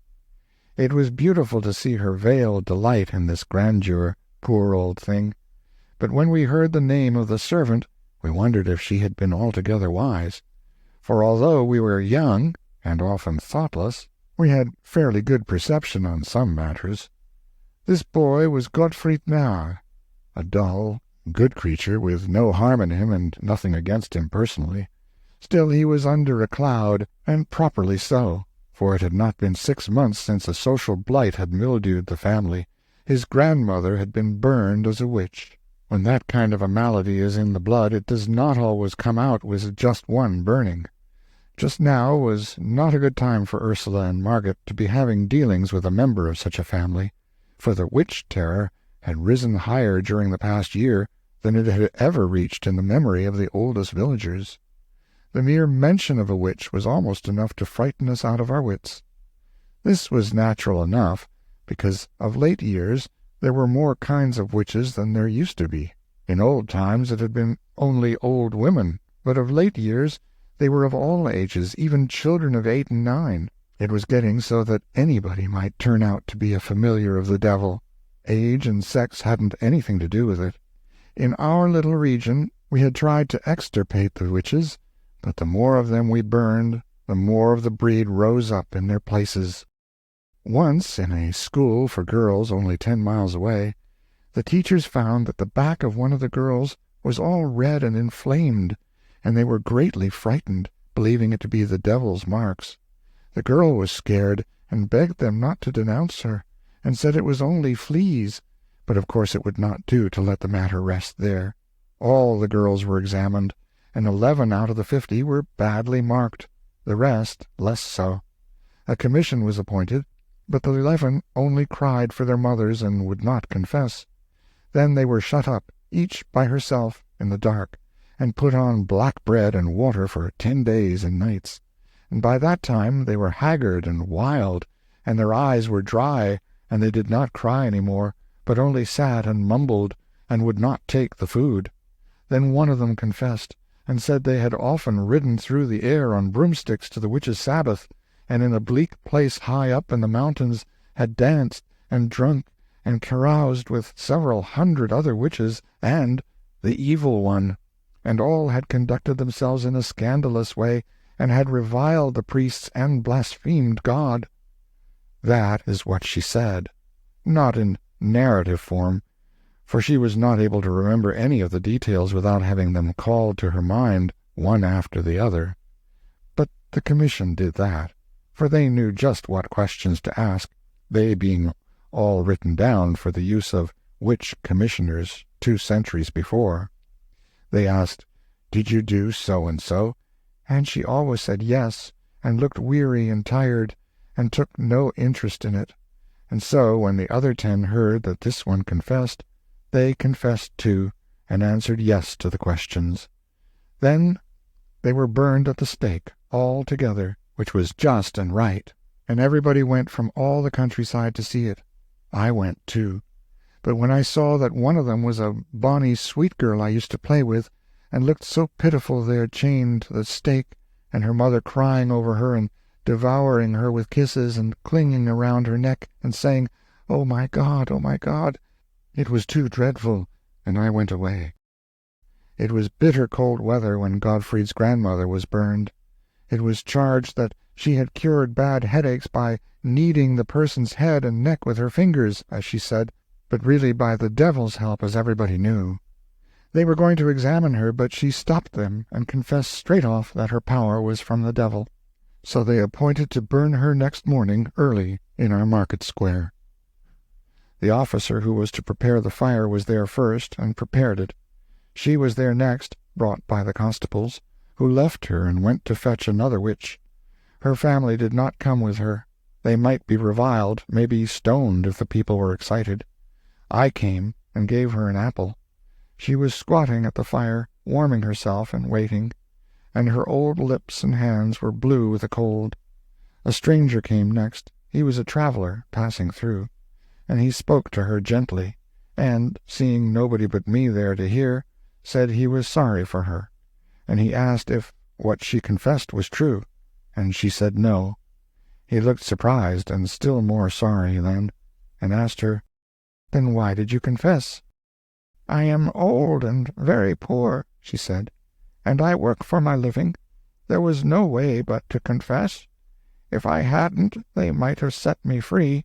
That would ruin me, for no one would forget that I had been suspected of being a witch, and so I would get no more work, and wherever I went they would set the dogs on me. In a little while I would starve. The fire is best. It is soon over. You have been good to me, you too, and I thank you." She snuggled closer to the fire and put out her hands to warm them, the snowflakes descending soft and still on her old gray head, and making it white and whiter. The crowd was gathering now, and an egg came flying and struck her in the eye, and broke, and ran down her face. There was a laugh at that. I told Satan all about the 11 girls and the old woman once, but it did not affect him. He only said it was the human race, and what the human race did was of no consequence, and he said he had seen it made, and it was not made of clay, it was made of mud. Part of it was, anyway. I knew what he meant by that, the moral sense. He saw the thought in my head, and it tickled him and made him laugh.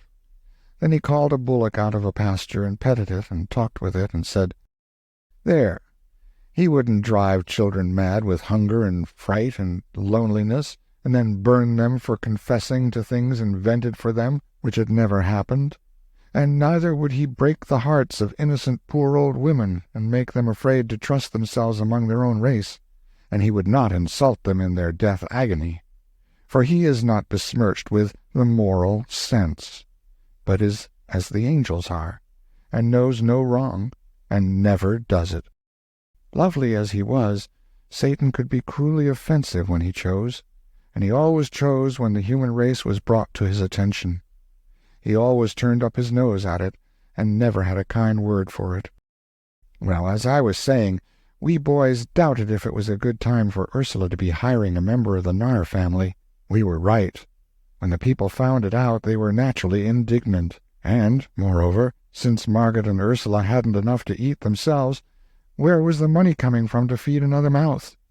That is what they wanted to know, and in order to find out, they stopped avoiding Gottfried and began to seek his society and have sociable conversations with him.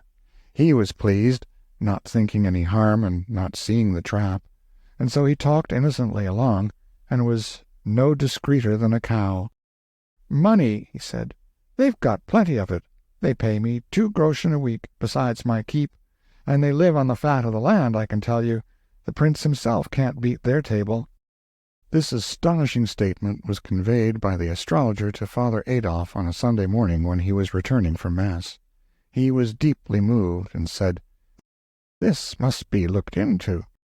He said there must be witchcraft at the bottom of it, and told the villagers to resume relations with Margaret and Ursula in a private and unostentatious way, and keep both eyes open. They were told to keep their own counsel, and not rouse the suspicions of the household. The villagers were at first a bit reluctant to enter such a dreadful place, but the priest said they would be under his protection while there, and no harm could come to them, particularly if they carried a trifle of holy water along, and kept their beads and crosses handy. This satisfied them and made them willing to go. Envy and malice made the baser sort even eager to go. And so poor Margaret began to have company again, and was as pleased as a cat. She was like most anybody else, just human and happy in her prosperities, and not averse from showing them off a little. And she was humanly grateful to have the warm shoulder turned to her and be smiled upon by her friends and the village again. For of all the hard things to bear, to be cut by your neighbors and left in contemptuous solitude is maybe the hardest. The bars were down, and we could all go there now, and we did, our parents and all, day after day. The cat began to strain herself. She provided the top of everything for those companies, and in abundance. Among them many a dish and many a wine which they had not tasted before, and which they had not even heard of, except at second hand from the prince's servants. And the tableware was much above ordinary, too. Margaret was troubled at times, and pursued Ursula with questions to an uncomfortable degree. But Ursula stood her ground and stuck to it that it was Providence, and said no word about the cat. Margaret knew that nothing was impossible to Providence, but she could not help having doubts that this effort was from there, though she was afraid to say so, lest disaster come of it. Witchcraft occurred to her, but she put the thought aside, for this was before Gottfried joined the household, and she knew Ursula was pious and a bitter hater of witches. By the time Gottfried arrived, Providence was established, unshakably entrenched, and getting all the gratitude. The cat made no murmur, but went on composedly improving in style and prodigality by experience. In any community, big or little, there is always a fair proportion of people who are not malicious or unkind by nature, and who never do unkind things except when they are overmastered by fear, or when their self-interest is greatly in danger, or some such matter as that. Eseldorf had its proportion of such people, and ordinarily their good and gentle influence was felt, but these were not ordinary times, on account of the witch-dread, and so we did not seem to have any gentle and compassionate hearts left to speak of. Every person was frightened at the unaccountable state of things at Margaret's house, not doubting that witchcraft was at the bottom of it, and fright frenzied their reason. Naturally, there were some who pitied Margaret and Ursula for the danger that was gathering about them, but naturally they did not say so. It would not have been safe. So the others had it all their own way, and there was none to advise the ignorant girl and the foolish woman, and warn them to modify their doings. We boys wanted to warn them, but we backed down when it came to the pinch, being afraid. We found that we were not manly enough nor brave enough to do a generous action when there was a chance that it could get us into trouble. Neither of us confessed this poor spirit to the others, but did as other people would have done, dropped the subject and talked about something else. and I knew we all felt mean, eating and drinking Margaret's fine things along with those companies of spies, and petting her and complimenting her with the rest, and seeing with self-reproach how foolishly happy she was, and never saying a word to put her on her guard. And indeed she was happy, and as proud as a princess, and so grateful to have friends again. And all the time these people were watching with all their eyes and reporting all they saw to Father Adolf. But he couldn't make head or tail of the situation. There must be an enchanter somewhere on the premises, but who was it? Margaret was not seen to do any jugglery, nor was Ursula, not yet Gottfried. And still the wines and dainties never ran short, and a guest could not call for a thing and not get it. To produce these effects was usual enough with witches and enchanters. That part of it was not new. But to do it without any incantations, or even any rumblings or earthquakes, or lightnings or apparitions, that was new, novel, wholly irregular. There was nothing in the books like this. Enchanted things were always unreal. Gold turned to dirt in an unenchanted atmosphere. Food withered away and vanished. But this test failed in the present case. The spies brought samples. Father Adolf prayed over them, exorcised them, but it did no good. They remained sound and real. They yielded to natural decay only, and took the usual time to do it. Father Adolf was not merely puzzled, he was also exasperated, for these evidences very nearly convinced him, privately, that there was no witchcraft in the matter. It did not wholly convince him, for this could be a new kind of witchcraft. There was a way to find out as to this. If this prodigal abundance of provender was not brought in from the outside, but produced on the premises, there was witchcraft sure. Chapter 7. Margaret announced a party and invited 40 people. The date for it was 7 days away. This was a fine opportunity. Margaret's house stood by itself, and it could be easily watched. All the week it was watched night and day. Margaret's household went out and in as usual, but they carried nothing in their hands, and neither they nor others brought anything to the house. This was ascertained. Evidently rations for 40 people were not being fetched. If they were furnished any sustenance, it would have to be made on the premises. It was true that Margaret went out with a basket every evening, but the spies ascertained that she always brought it back empty. The guests arrived at noon and filled the place. Father Adolf followed. Also, after a little, the astrologer, without invitation. The spies had informed him that neither at the back nor the front had any parcels been brought in.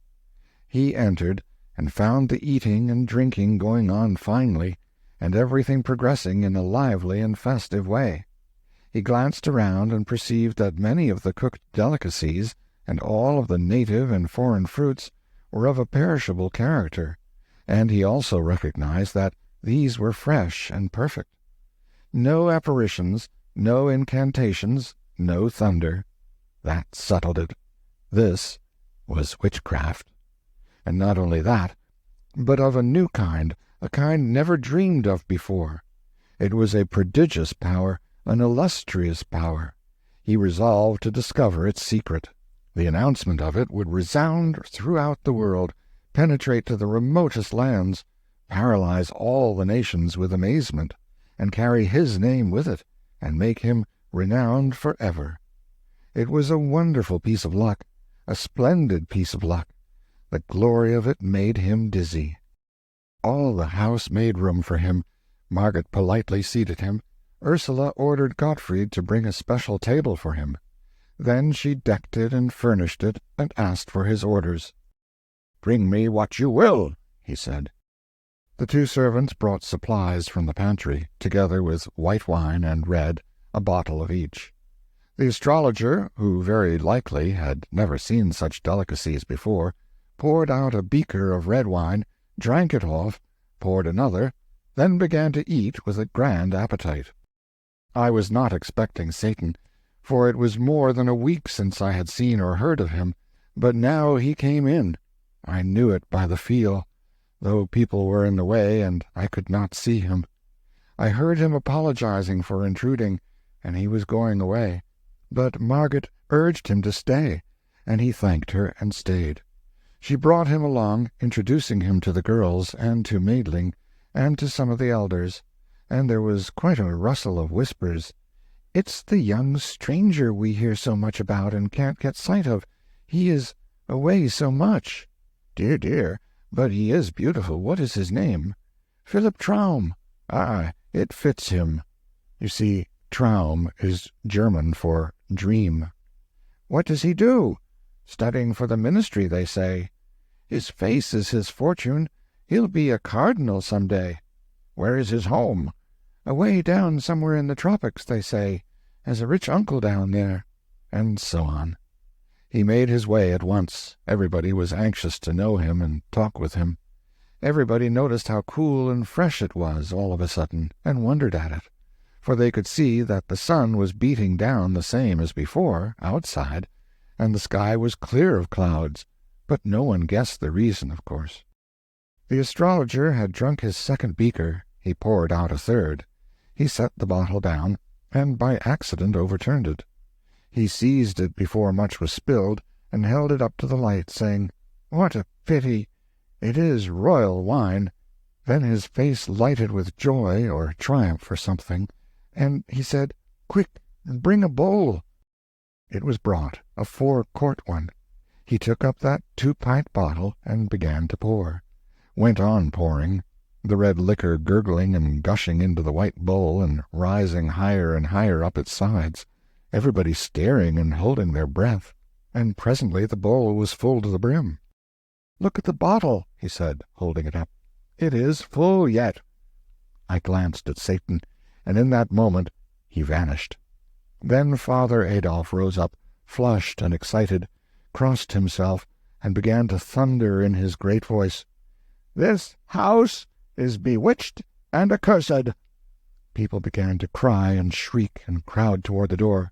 "I summon this detected household to—" His words were cut off short. His face became red, then purple, but he could not utter another sound. Then I saw Satan, a transparent film, melt into the astrologer's body. Then the astrologer put up his hand, and apparently in his own voice said, "Wait! Remain where you are." All stopped where they stood. "Bring a funnel." Ursula brought it, trembling and scared, and he stuck it in the bottle and took up the great bowl and began to pour the wine back, the people gazing and dazed with astonishment, for they knew the bottle was already full before he began. He emptied the whole of the bowl into the bottle, then smiled out over the room, chuckled, and said indifferently, "It is nothing. Anybody can do it. With my powers I can even do much more." A frightened cry burst out everywhere. "Oh, my God, he is possessed!" And there was a tumultuous rush for the door, which swiftly emptied the house of all who did not belong in it, except us boys and Maidling. We boys knew the secret, and would have told it if we could, but we couldn't. We were very thankful to Satan for furnishing that good help at the needful time. Margaret was pale and crying. Maidling looked kind of petrified. Ursula the same. But Gottfried was the worst. He couldn't stand, he was so weak and scared. For he was of a witch family, you know, and it would be bad for him to be suspected. Agnes came loafing in, looking pious and unaware, and wanted to rub up against Ursula and be petted. But Ursula was afraid of her and shrank away from her, but pretending she was not meaning any incivility, for she knew very well it wouldn't answer to have strained relations with that kind of a cat. But we boys took Agnes and petted her, for Satan would not have befriended her if he had not had a good opinion of her, and that was endorsement enough for us. He seemed to trust anything that hadn't the moral sense. Outside, the guests, panic-stricken, scattered in every direction and fled in a pitiable state of terror, and such a tumult as they made with their running and sobbing and shrieking and shouting that soon all the village came flocking from their houses to see what had happened, and they thronged the street and shouldered and jostled one another in excitement and fright. And then Father Adolf appeared, and they fell apart in two walls like the cloven Red Sea. And presently down this lane the astrologer came striding and mumbling, and where he passed the lanes surged back in packed masses, and fell silent with awe, and their eyes stared and their breasts heaved, and several women fainted. And when he was gone by, the crowd swarmed together and followed him at a distance, talking excitedly and asking questions and finding out the facts. Finding out the facts and passing them on to others with improvements which soon enlarged the bowl of wine to a barrel, and made the one bottle hold it all and yet remain empty to the last. When the astrologer reached the market square he went straight to a juggler, fantastically dressed, who was keeping 3 brass balls in the air, and took them from him and faced around upon the approaching crowd and said, "This poor clown is ignorant of his art. Come forward and see an expert perform." So saying, he tossed the balls up one after another and set them whirling in a slender bright oval in the air, and added another, then another, and another, and soon, no one seeing whence he got them, adding, the oval lengthening all the time, his hands moving so swiftly that they were just a web or a blur, and not distinguishable as hands. And such as counted said there were now 100 balls in the air. The spinning great oval reached up 20 feet in the air, and was a shining and glinting and wonderful sight. Then he folded his arms and told the balls to go on spinning without his help, and they did it. After a couple of minutes he said, "There, that will do," and the oval broke and came crashing down, and the balls scattered abroad and rolled every whither. And wherever one of them came the people fell back in dread, and no one would touch it. It made him laugh, and he scoffed at the people and called them cowards and old women. Then he turned and saw the tight-rope, and said foolish people were daily wasting their money to see a clumsy and ignorant varlet degrade that beautiful art. Now they should see the work of a master. With that he made a spring into the air, and lit firm on his feet on the rope. Then he hopped the whole length of it back and forth on one foot, with his hands clasped over his eyes, and next he began to throw somersaults, both backward and forward, and threw 27. The people murmured, for the astrologer was old, and always before had been halting of movement, and at times even lame, but he was nimble enough now, and went on with his antics in the liveliest manner. Finally he sprang lightly down and walked away, and passed up the road and around the corner and disappeared. Then that great, pale, silent, solid crowd drew a deep breath, and looked into one another's faces, as if they said, "Was it real? Did you see it, or was it only I? And I was dreaming?" Then they broke into a low murmur of talking, and fell apart in couples, and moved toward their homes, still talking in that awed way, with faces close together, and laying a hand on an arm, and making other such gestures as people make when they have been deeply impressed by something. We boys followed behind our fathers, and listened, catching all we could of what they said. And when they sat down in our house and continued their talk, they still had us for company. They were in a sad mood, for it was certain, they said, that disaster for the village must follow this awful visitation of witches and devils. Then my father remembered that Father Adolf had been struck dumb at the moment of his denunciation. "They have not ventured to lay their hands upon an anointed servant of God before," he said, "and how they could have dared it this time I cannot make out, for he wore his crucifix, isn't it so?" "Yes," said the others, "we saw it." "It is serious, friends. It is very serious. Always before we had a protection. It has failed." The others shook, as with a sort of chill, and muttered those words over. "It has failed. God has forsaken us." "It is true," said Seppi, Wohlmeyer's father. "There is nowhere to look for help." "The people will realize this," said Nikolaus's father, the judge, "and despair will take away their courage and their energies. We have indeed fallen upon evil times." He sighed, and Wohlmeyer said, in a troubled voice, "The report of it all will go about the country, and our village will be shunned as being under the displeasure of God. The Golden Stag will know hard times." "True, neighbor," said my father. "All of us will suffer, all in repute, many in estate, and, good God, what is it that can come to finish us? Name it, Gottes Willen." "The interdict." It smote like a thunderclap, and they were like to swoon with the terror of it. Then the dread of this calamity roused their energies, and they stopped brooding and began to consider ways to avert it. They discussed this, that, and the other way, and talked till the afternoon was far spent, then confessed that at present they could arrive at no decision. So they parted sorrowfully, with oppressed hearts, which were filled with bodings. While they were saying their parting words, I slipped out and set my course for Margaret's house to see what was happening there. I met many people, but none of them greeted me. It ought to have been surprising, but it was not, for they were so distraught with fear and dread that they were not in their right minds, I think. They were white and haggard, and walked like persons in a dream, their eyes open, but seeing nothing, their lips moving, but uttering nothing, and worriedly clasping and unclasping their hands without knowing it. At Margaret's it was like a funeral. She and Wilhelm sat together on a sofa, but said nothing, and not even holding hands. Both were steeped in gloom, and Margaret's eyes were red from the crying she had been doing. She said, "I have been begging him to go and come no more, and so save himself alive. I cannot bear to be his murderer. This house is bewitched, and no inmate will escape the fire. But he will not go, and he will be lost with the rest." Wilhelm said he would not go. If there was danger for her, his place was by her, and there he would remain. Then she began to cry again, and it was all so mournful that I wished I had stayed away.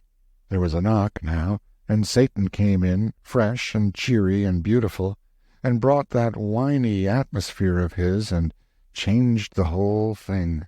He never said a word about what had been happening, nor about the awful fears which were freezing the blood in the hearts of the community, but began to talk and rattle on about all manner of gay and pleasant things, and next about music, an artful stroke which cleared away the remnant of Margaret's depression and brought her spirits and her interests broad awake. She had not heard anyone talk so well and so knowingly on that subject before, and she was so uplifted by it and so charmed that what she was feeling lit up her face and came out in her words, and Wilhelm noticed it and did not look as pleased as he ought to have done. And next Satan branched off into poetry and recited some, and did it well, and Margaret was charmed again, and again Wilhelm was not as pleased as he ought to have been, and this time Margaret noticed it and was remorseful. I fell asleep to pleasant music that night, the patter of rain upon the panes, and the dull growling of distant thunder. Away in the night Satan came and roused me and said, "Come with me. Where shall we go?" "Anywhere, so it is with you." Then there was a fierce glare of sunlight, and he said, "This is China." That was a grand surprise, and made me sort of drunk with vanity and gladness to think I had come so far, so much farther than anybody else in our village, including Bartel Sperling, who had such a great opinion of his travels. We buzzed around over that empire for more than half an hour, and saw the whole of it. It was wonderful, the spectacles we saw, and some were beautiful, others too horrible to think. For instance, however, I may go into that by and by, and also why Satan chose China for this excursion instead of another place. It would interrupt my tale to do it now. Finally we stopped flitting and lit. We sat upon a mountain commanding a vast landscape of mountain range and gorge and valley and plain and river, with cities and villages slumbering in the sunlight, and a glimpse of blue sea on the farther verge. It was a tranquil and dreamy picture, beautiful to the eye and restful to the spirit. If we could only make a change like that whenever we wanted to, the world would be easier to live in than it is, for change of scene shifts the mind's burdens to the other shoulder, and banishes old, shop-worn wearinesses from mind and body both. We talked together, and I had the idea of trying to reform Satan and persuade him to lead a better life. I told him about all those things he had been doing, and begged him to be more considerate and stop making people unhappy. I said I knew he did not mean any harm, but that he ought to stop and consider the possible consequences of a thing before launching it in that impulsive and random way of his. Then he would not make so much trouble. He was not hurt by this plain speech. He only looked amused and surprised, and said, "What? I do random things? Indeed, I never do. I stop and consider possible consequences? Where is the need? I know what the consequences are going to be, always." "Oh, Satan, then how could you do these things?" "Well, I will tell you, and you must understand if you can. You belong to a singular race. Every man is a suffering machine and a happiness machine combined. The two functions work together harmoniously, with a fine and delicate precision, on the give-and-take principle. For every happiness turned out in the one department, the other stands ready to modify it with a sorrow or a pain, maybe a dozen. In most cases the man's life is about equally divided between happiness and unhappiness. When this is not the case, the unhappiness predominates, always, never the other. Sometimes a man's make and disposition are such that his misery machine is able to do nearly all the business. Such a man goes through life almost ignorant of what happiness is. Everything he touches, everything he does, brings a misfortune upon him. You have seen such people? To that kind of a person, life is not an advantage, is it? It is only a disaster. Sometimes for an hour's happiness a man's machinery makes him pay years of misery. Don't you know that? It happens every now and then. I will give you a case or two presently. Now the people of your village are nothing to me. You know that, don't you?" I did not like to speak out too flatly, so I said I had suspected it. "Well, it is true that they are nothing to me. It is not possible that they should be. The difference between them and me is abysmal, immeasurable. They have no intellect." "No intellect?" "Nothing that resembles it. At a future time I will examine what man calls his mind and give you the details of that chaos. Then you will see and understand. Men have nothing in common with me. There is no point of contact. They have foolish little feelings and foolish little vanities and impertinences and ambitions. Their foolish little life is but a laugh, a sigh, and extinction. And they have no sense. Only the moral sense. I will show you what I mean. Here is a red spider, not so big as a pin's head. Can you imagine an elephant being interested in him, caring whether he is happy or isn't, or whether he is wealthy or poor, or whether his sweetheart returns his love or not, or whether his mother is sick or well, or whether he is looked up to in society or not, or whether his enemies will smite him or his friends desert him, or whether his hopes will suffer blight or his political ambitions fail, or whether he shall die in the bosom of his family, or neglected and despised in a foreign land? These things can never be important to the elephant. They are nothing to him. He cannot shrink his sympathies to the microscopic size of them. Man is to me as the red spider is to the elephant. The elephant has nothing against the spider. He cannot get down to that remote level. I have nothing against man. The elephant is indifferent. I am indifferent. The elephant would not take the trouble to do the spider an ill turn. If he took the notion, he might do him a good turn, if it came in his way and cost nothing. I have done men good service, but no ill turns. The elephant lives a century, the red spider a day. In power, intellect, and dignity, the one creature is separated from the other by a distance which is simply astronomical. Yet in these, as in all qualities, Man is immeasurably further below me than is the wee spider below the elephant. Man's mind clumsily and tediously and laboriously patches little trivialities together and gets a result, such as it is. My mind creates. Do you get the force of that? Creates anything it desires, and in a moment. Creates without material. Creates fluids, solids, colors, anything, everything, out of the airy nothing which is called thought. A man imagines a silk thread, imagines a machine to make it, imagines a picture, then by weeks of labor embroiders it on canvas with the thread. I think the whole thing, and in a moment it is before you, created. I think a poem, music, the record of a game of chess, anything, and it is there. This is the immortal mind. Nothing is beyond its reach. Nothing can obstruct my vision. The rocks are transparent to me, and darkness is daylight. I do not need to open a book. I take the whole of its contents into my mind at a single glance, through the cover, and in a million years I could not forget a single word of it, or its place in the volume.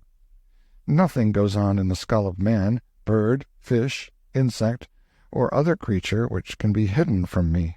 I pierce the learned man's brain with a single glance, and the treasures which cost him 60 years to accumulate are mine. He can forget, and he does forget, but I retain. Now then, I perceive by your thoughts that you are understanding me fairly well. Let us proceed. Circumstances might so fall out that the elephant could like the spider, supposing he can see it, but he could not love it. His love is for his own kind, for his equals. An angel's love is sublime, adorable, divine, beyond the imagination of man, infinitely beyond it, but it is limited to his own august order.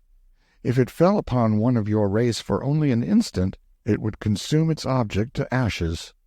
No, we cannot love men, but we can be harmlessly indifferent to them. We can also like them sometimes. I like you and the boys. I like Father Peter. And for your sakes, I am doing all these things for the villagers. He saw that I was thinking a sarcasm, and he explained his position. I have wrought well for the villagers, though it does not look like it on the surface. Your race never know good fortune from ill. They are always mistaking the one for the other. It is because they cannot see into the future. What I am doing for the villagers will bear good fruit some day, in some cases to themselves, in others to unborn generations of men. No one will ever know that I was the cause, but it will be none the less true, for all that. Among you boys you have a game. You stand a row of bricks on end a few inches apart. You push a brick, it knocks its neighbor over, the neighbor knocks over the next brick, and so on till all the row is prostrate. That is human life. A child's first act knocks over the initial brick, and the rest will follow inexorably. If you could see into the future, as I can, you would see everything that was going to happen to that creature, for nothing can change the order of its life after the first event has determined it. That is, nothing will change it, because each act unfailingly begets an act, that act begets another, and so on to the end. And the seer can look forward down the line and see just when each act is to have birth from cradle to grave. Does God order the career? Foreordain it? No. The man's circumstances and environment order it. His first act determines the second and all that follow after. But suppose, for argument's sake, that the man should skip one of these acts, an apparently trifling one, for instance.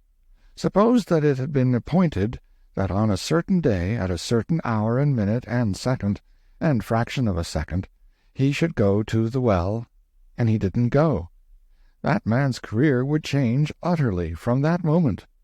Thence to the grave it would be wholly different from the career which his first act as a child had arranged for him. Indeed, it might be that if he had gone to the well, he would have ended his career on a throne, and that omitting to do it would set him upon a career that would lead to beggary and a pauper's grave.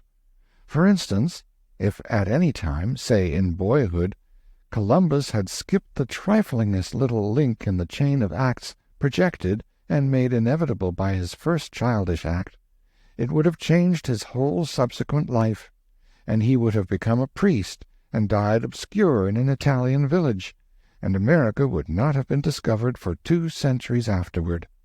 I know this. To skip any one of the billion acts in Columbus's chain would have wholly changed his life. I have examined his billion of possible careers, and in only one of them occurs the discovery of America. You people do not suspect that all of your acts are of one size and importance, but it is true. To snatch at an appointed fly is as big with fate for you as in any other appointed act. As the conquering of a continent, for instance? Yes. Now then, no man ever does drop a link. The thing has never happened. Even when he is trying to make up his mind as to whether he will do a thing or not, that itself is a link, an act, and has its proper place in his chain. And when he finally decides an act, that also was the thing which he was absolutely certain to do. You see now that a man will never drop a link in his chain. He cannot. If he made up his mind to try, that project would itself be an unavoidable link, a thought bound to occur to him at that precise moment, and made certain by the first act of his babyhood. It seemed so dismal. "He is a prisoner for life," I said sorrowfully, "and cannot get free." "No, of himself he cannot get away from the consequences of his first childish act. But I can free him." I looked up wistfully. "I have changed the careers of a number of your villagers." I tried to thank him, but found it difficult, and let it drop. "I shall make some other changes. You know that little Lisa Brandt?" "Oh, yes, everybody does. My mother says she is so sweet and so lovely that she is not like any other child. She says she will be the pride of the village when she grows up, and its idol, too, just as she is now." "I shall change her future."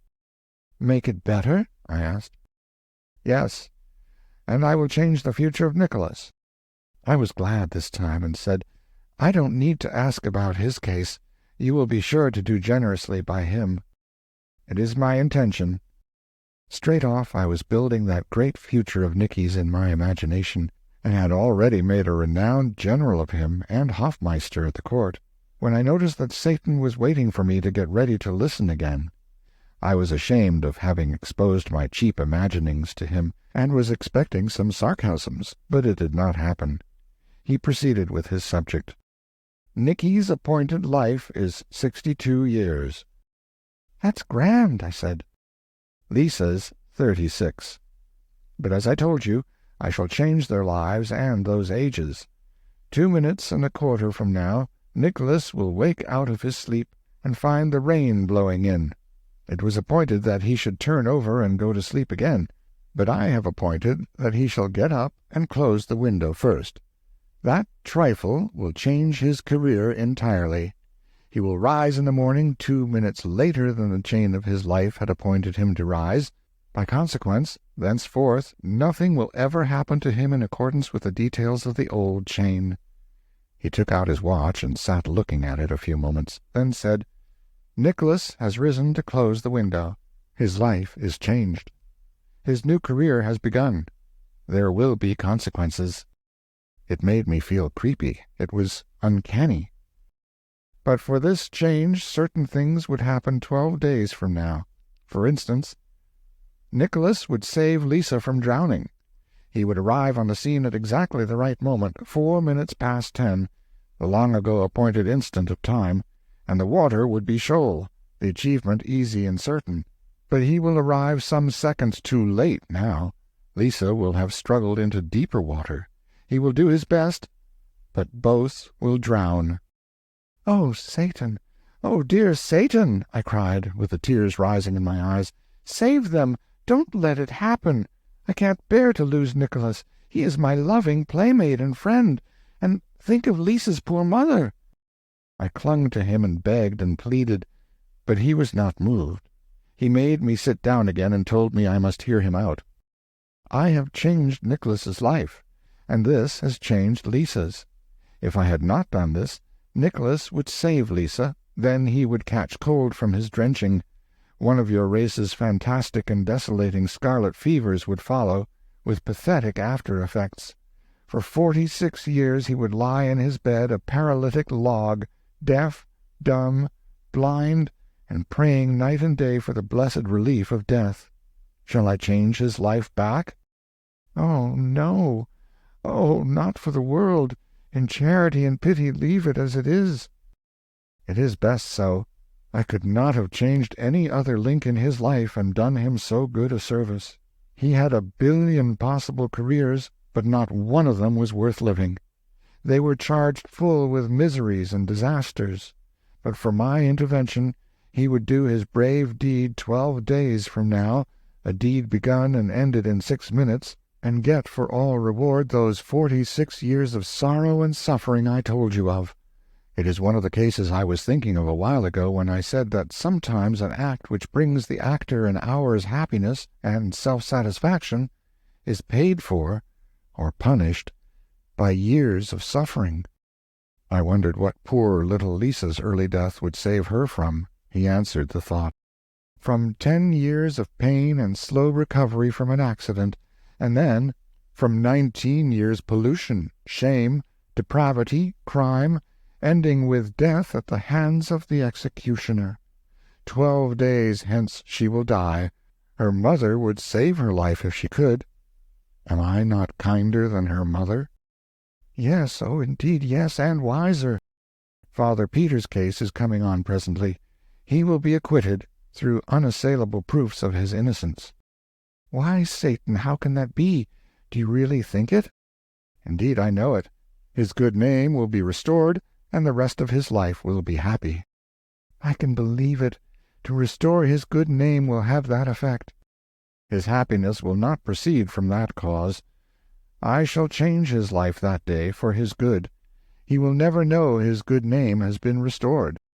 In my mind, and modestly, I asked for particulars, but Satan paid no attention to my thought. Next my mind wandered to the astrologer, and I wondered where he might be. "In the moon," said Satan, with a fleeting sound which I believed was a chuckle. "I've got him on the cold side of it, too. He doesn't know where he is, and is not having a pleasant time. Still, it is good enough for him, a good place for his star studies. I shall need him presently. Then I shall bring him back and possess him again.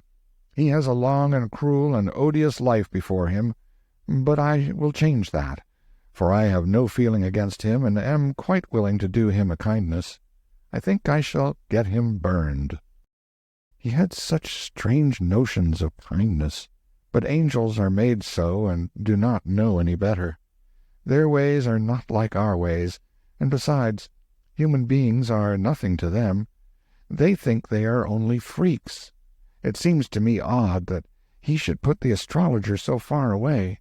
He could have dumped him in Germany just as well, where he would be handy. "Far away?" said Satan. "To me no place is far away. Distance does not exist for me.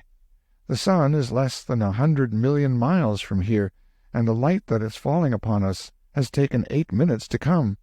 But I can make that flight, or any other, in a fraction of time so minute that it cannot be measured by a watch.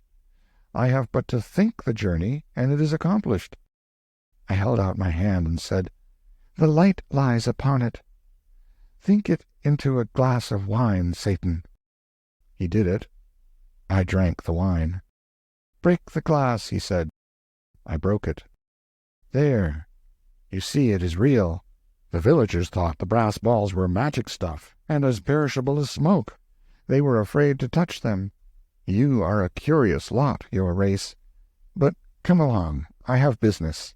I will put you to bed." Said and done.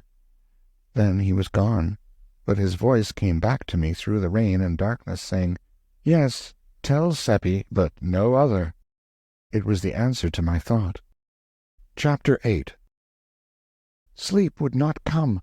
It was not because I was proud of my travels and excited about having been around the big world to China, and feeling contemptuous of Bartle Sperling, the traveler, as he called himself, and looked down upon us others because he had been to Vienna once, and was the only Esseldorf boy who had made such a journey and seen the world's wonders. At another time that would have kept me awake, but it did not affect me now. No, my mind was filled with Nikolaus. My thoughts ran upon him only, and the good days we had seen together at romps and frolics in the woods and the fields, and the river in the long summer days, and skating and sliding in the winter when our parents thought we were in school. And now he was going out of this young life, and the summers and winters would come and go, and we others would rove and play as before, but his place would be vacant. We should see him no more. Tomorrow he would not suspect, but would be as he had always been, and it would shock me to hear him laugh, and see him do lightsome and frivolous things, for to me he would be a corpse, with waxen hands and dull eyes, and I should see the shroud around his face. And next day he would not suspect, nor the next, and all the time his handful of days would be wasting swiftly away, and that awful thing coming nearer and nearer, his fate closing steadily around him, and no one knowing it but Seppi and me. 12 days, only 12 days. It was awful to think of. I noticed that in my thoughts I was not calling him by his familiar names, Nick and Nicky, but was speaking of him by his full name, and reverently, as one speaks of the dead. Also, as incident after incident of our comradeship came thronging into my mind out of the past, I noticed that they were mainly cases where I had wronged him or hurt him, and they rebuked me and reproached me, and my heart was wrung with remorse, just as it is when we remember our unkindnesses to friends who have passed beyond the veil, and we wish we could have them back again, if only for a moment, so that we could go on our knees to them and say, "Have pity and forgive." Once, when we were 9 years old, he went a long errand of nearly 2 miles for the fruiterer, who gave him a splendid big apple for reward, and he was flying home with it, almost beside himself with astonishment and delight, and I met him, and he let me look at the apple, not thinking of treachery, and I ran off with it, eating it as I ran, he following me and begging, and when he overtook me, I offered him the core, which was all that was left, and I laughed. Then he turned away crying, and said he had meant to give it to his little sister. That smote me, for she was slowly getting well of a sickness, and it would have been a proud moment for him to see her joy and surprise, and have her caresses. But I was ashamed to say I was ashamed, and only said something rude and mean to pretend I did not care, and he made no reply in words, but there was a wounded look in his face as he turned away toward his home, which rose before me many times in after years, in the night, and reproached me, and made me ashamed again. It had grown dim in my mind by and by, then it disappeared, but it was back now, and not dim. Once at school, when we were 11, I upset my ink and spoiled 4 copybooks, and was in danger of severe punishment. But I put it upon him, and he got the whipping. And only last year I had cheated him in a trade, giving him a large fish-hook, which was partly broken through for 3 small sound ones. The first fish he caught broke the hook, but he did not know I was blamable, and he refused to take back one of the small hooks which my conscience forced me to offer him, but said, "A trade is a trade. The hook was bad, but that was not your fault." No, I could not sleep. These little shabby wrongs upbraided me and tortured me, and with a pain much sharper than one feels when the wrongs have been done to the living. Nikolaus was living, but no matter, he was to me as one already dead. The wind was still moaning about the eaves, the rain still pattering upon the panes. In the morning I sought out Seppi and told him. It was down by the river. His lips moved, but he did not say anything. He only looked dazed and stunned, and his face turned very white. He stood like that a few moments, the tears welling into his eyes. Then he turned away, and I locked my arm in his, and we walked along thinking, but not speaking. We crossed the bridge and wandered through the meadows and up among the hills and the woods, and at last the talk came and flowed freely, and it was all about Nikolaus, and was a recalling of the life we had lived with him. And every now and then Seppi said, as if to himself, 12 days, less than 12.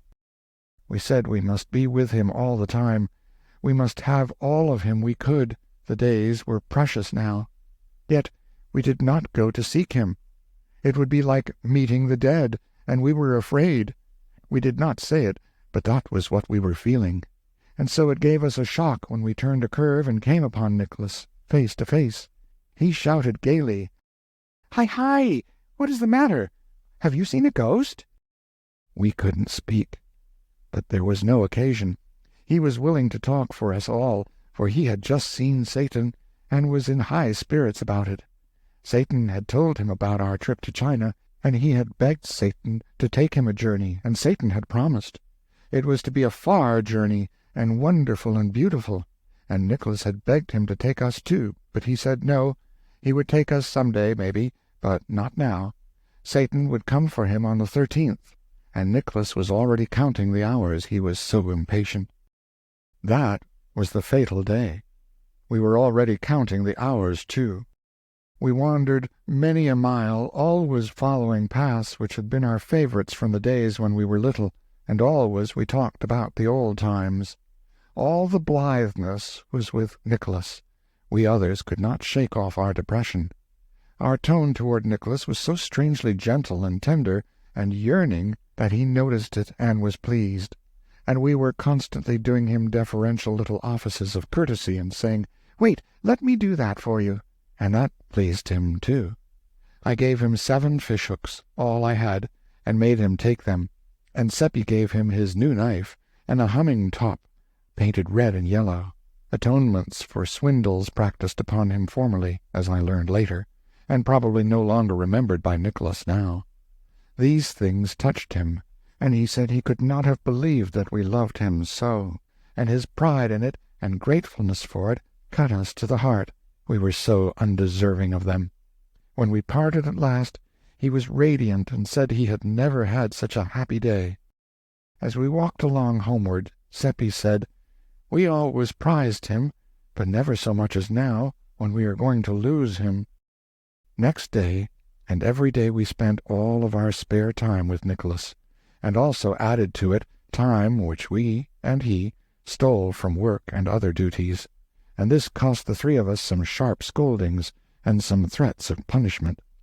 Every morning 2 of us woke with a start and a shudder, saying, as the days flew along, "Only 10 days left, only 9 days left, only 8, only 7.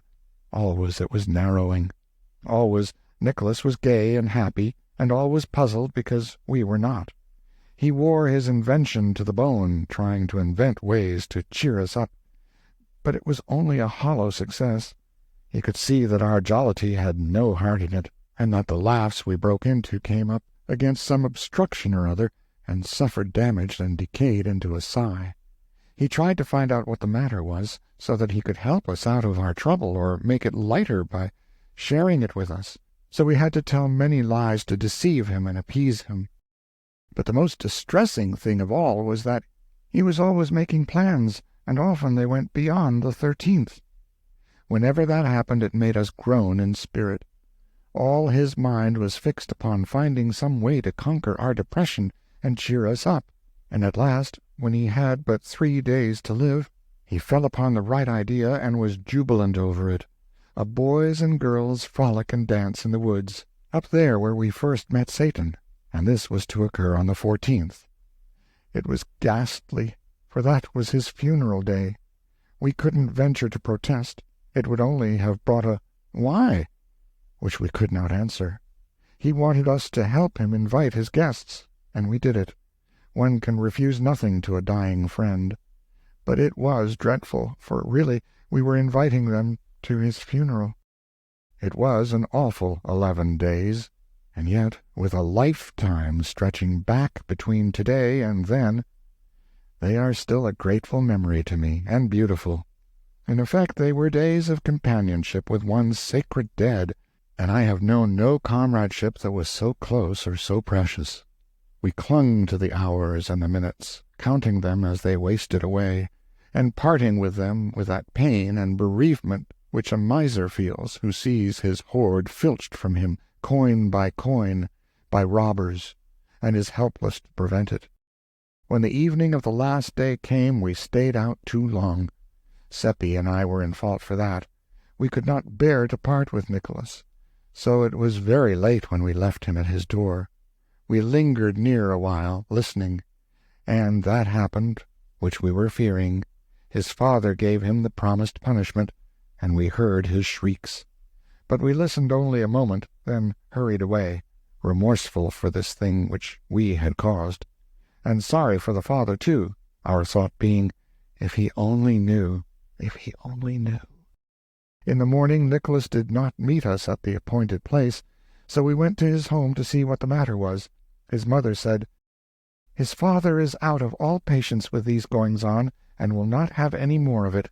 Half the time when Nick is needed he is not to be found. Then it turns out that he has been gadding around with you two. His father gave him a flogging last night. It always grieved me before, and many's the time I have begged him off and saved him. But this time he appealed to me in vain, for I was out of patience myself." "I wish you had saved him just this one time," I said, my voice trembling a little. "It would ease a pain in your heart to remember it some day." She was ironing at the time, and her back was partly toward me. She turned about with a startled or wondering look in her face and said, "What do you mean by that?" I was not prepared, and didn't know anything to say, so it was awkward, for she kept looking at me. But Seppi was alert and spoke up. "Why, of course it would be pleasant to remember, for the very reason we were out so late was that Nikolaus got to telling how good you are to him, and how he never got whipped when you were by to save him, and he was so full of it, and we were so full of the interest of it, that none of us noticed how late it was getting." "Did he say that? Did he?" And she put her apron to her eyes. "You can ask Theodor. He will tell you the same." "It is a dear, good lad, my Nick," she said. "I am sorry I let him get whipped. I will never do it again. To think, all the time I was sitting here last night, fretting and angry at him, he was loving me and praising me. Dear, dear, if we could only know, then we shouldn't ever go wrong. But we are only poor dumb beasts groping around and making mistakes. I shan't ever think of last night without a pang." She was like all the rest. It seemed as if nobody could open a mouth, in these wretched days, without saying something that made us shiver. They were groping around, and did not know what true, sorrowfully true things they were saying by accident. Seppi asked if Nikolaus might go out with us. "I'm sorry," she answered, "but he can't.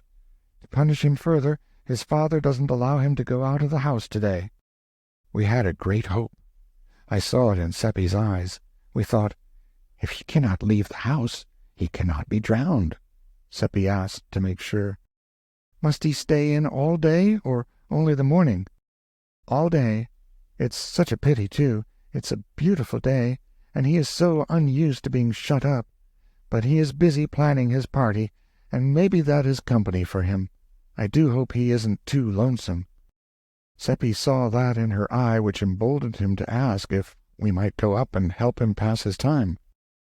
"And welcome," she said right heartily. "Now I call that real friendship, when you might be abroad in the fields and the woods having a happy time. You are good boys, I'll allow that, though you don't always find satisfactory ways of improving it. Take these cakes for yourselves, and give him this one from his mother." The first thing we noticed when we entered Nikolaus's room was the time, 9:15. Could that be correct? Only such a few minutes to live? I felt a contraction at my heart. Nikolaus jumped up and gave us a glad welcome. He was in good spirits over his plannings for his party, and had not been lonesome. "Sit down," he said, "and look at what I've been doing. And I've finished a kite that you will say is a beauty. It's drying in the kitchen. I'll fetch it." He had been spending his penny savings in fanciful trifles of various kinds, to go as prizes in the games, and they were marshalled with fine and showy effect upon the table. He said, "Examine them at your leisure. while I get Mother to touch up the kite with her iron if it isn't dry enough yet." Then he tripped out and went clattering downstairs, whistling. We did not look at the things. We couldn't take any interest in anything but the clock. We sat staring at it in silence, listening to the ticking, and every time the minute hand jumped, we nodded recognition. 1 minute fewer to cover in the race for life or for death. Finally Seppi drew a deep breath and said, 2 minutes to 10. 7 minutes more and he will pass the death point. Theodor, he is going to be saved. He's going to— Hush, I'm on needles. Watch the clock and keep still. 5 minutes more. We were panting with the strain and the excitement. Another 3 minutes, and there was a footstep on the stair. Saved! And we jumped up and faced the door. The old mother entered, bringing the kite. "Isn't it a beauty?" she said. "And dear me, how he has slaved over it, ever since daylight, I think, and only finished it a while before you came." She stood it against the wall and stepped back to take a view of it. "He drew the pictures his own self, and I think they are very good. The church isn't so very good, I'll have to admit. But look at the bridge. Anyone can recognize the bridge in a minute. He asked me to bring it up. Dear me, it's 7 minutes past 10, and But where is he?" "He? Oh, he'll be here soon. He's gone out a minute." "Gone out?" "Yes. Just as he came downstairs, little Lisa's mother came in and said the child had wandered off somewhere, and as she was a little uneasy I told Nicholas to never mind about his father's orders. Go and look her up. Why, how white you two do look. I do believe you are sick. Sit down.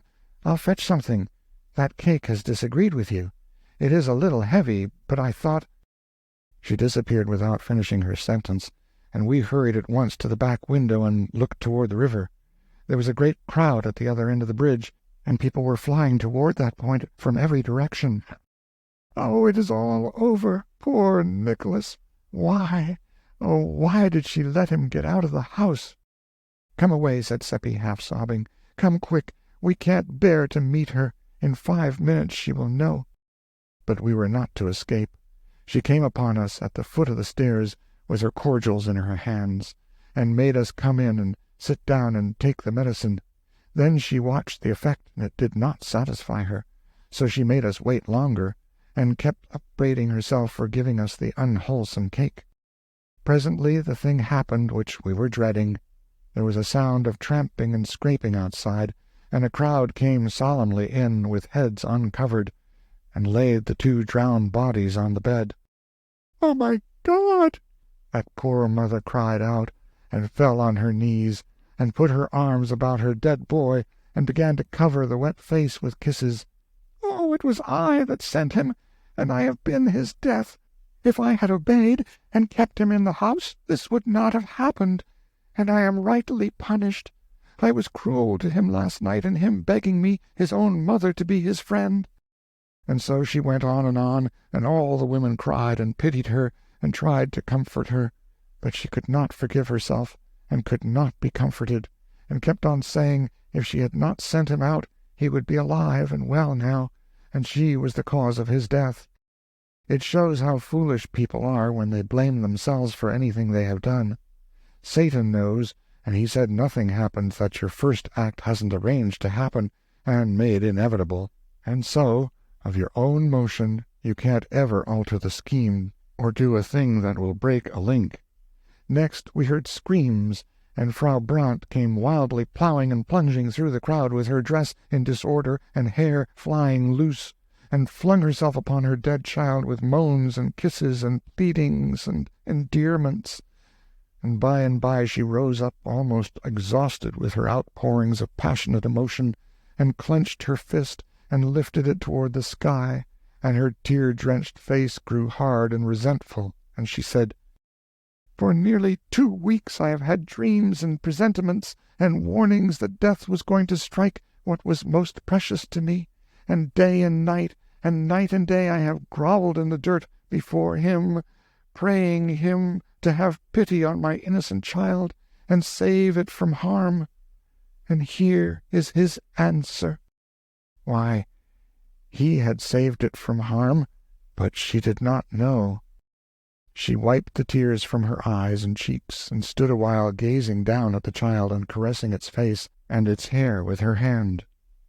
Then she spoke again in that bitter tone, "But in his hard heart is no compassion. I will never pray again." She gathered her dead child to her bosom and strode away, the crowd falling back to let her pass, and smitten dumb by the awful words they had heard. Ah, that poor woman!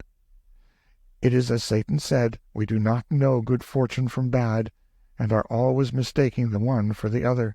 Many a time since I have heard people pray to God to spare the life of sick persons, but I have never done it.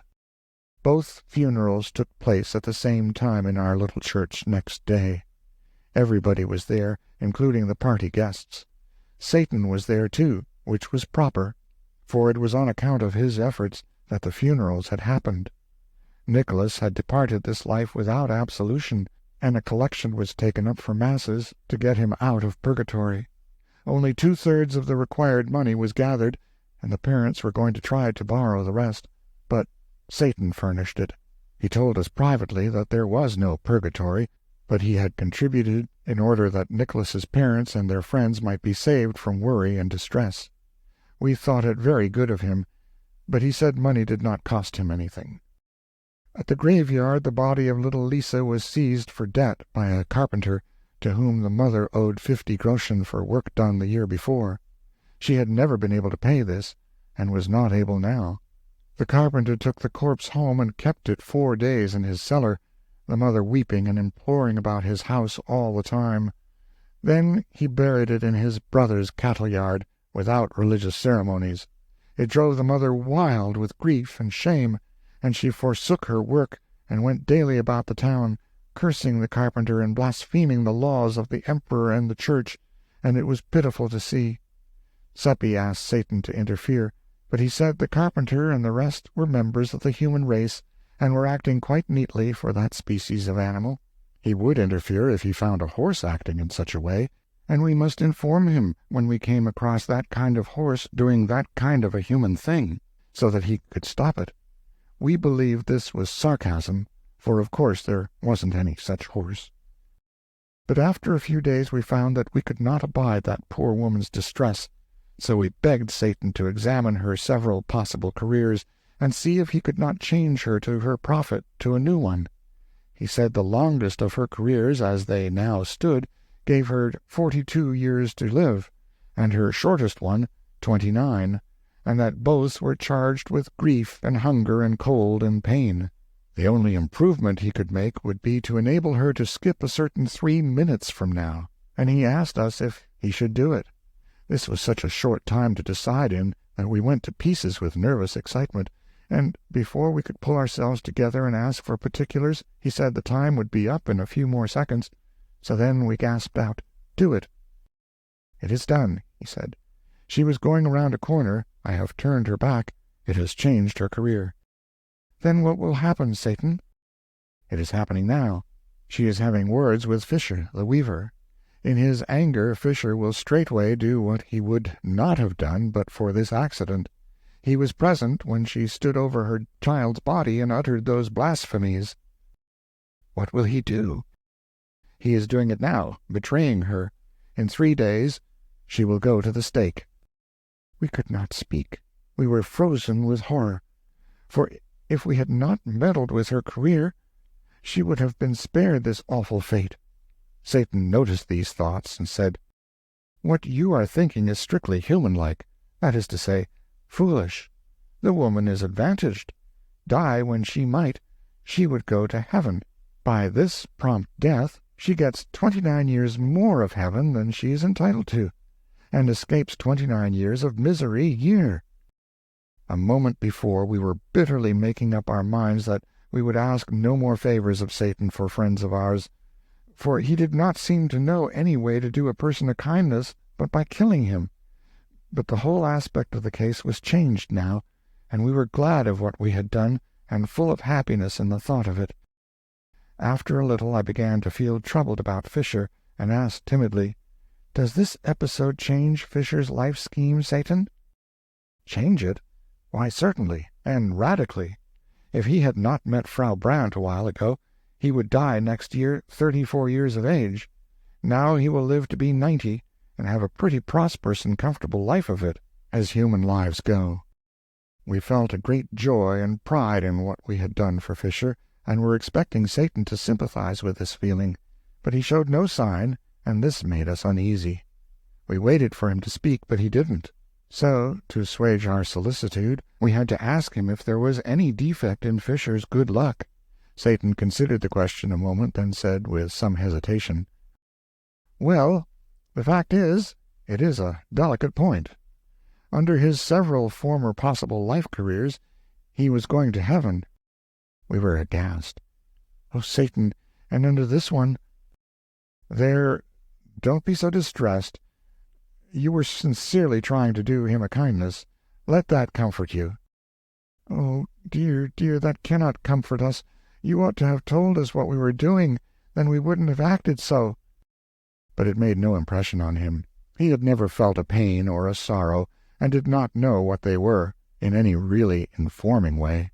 He had no knowledge of them except theoretically, that is to say, intellectually, and of course that is no good.